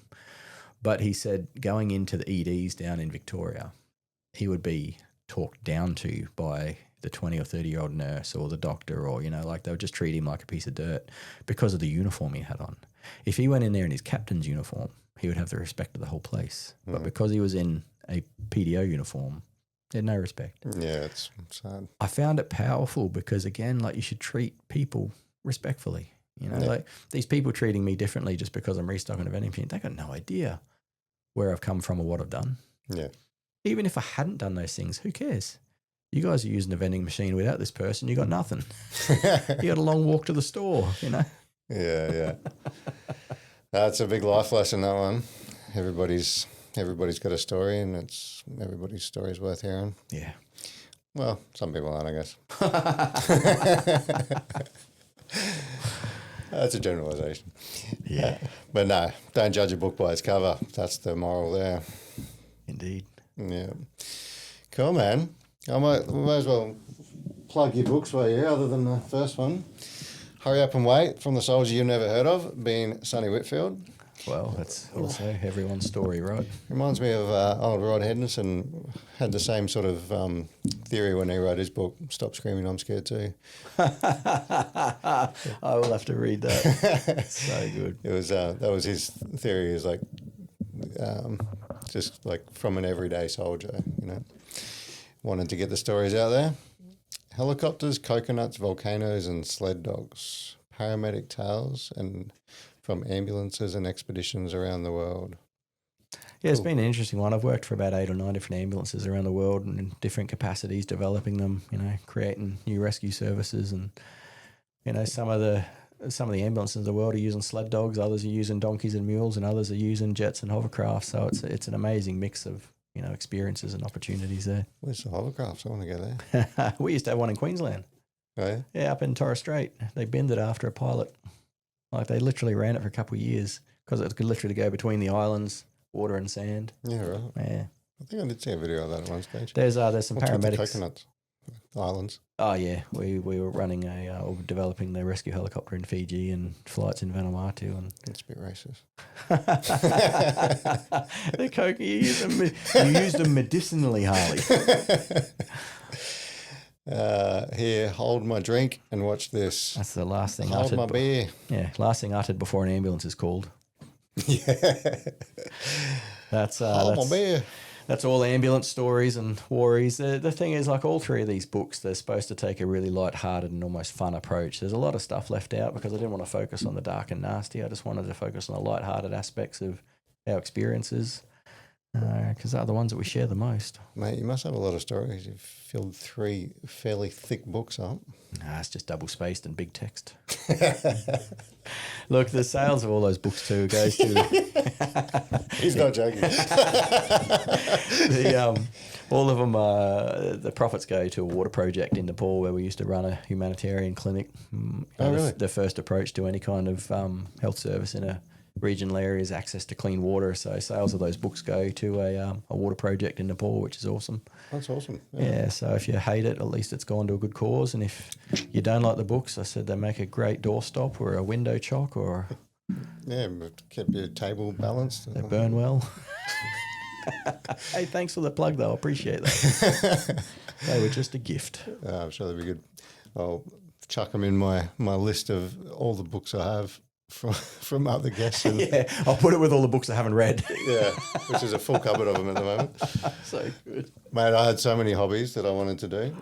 I bought a guitar, did a couple of months of lessons, I bought a bunch of books, and I was like, I'm going to do this with all my free time, and then I started the podcast.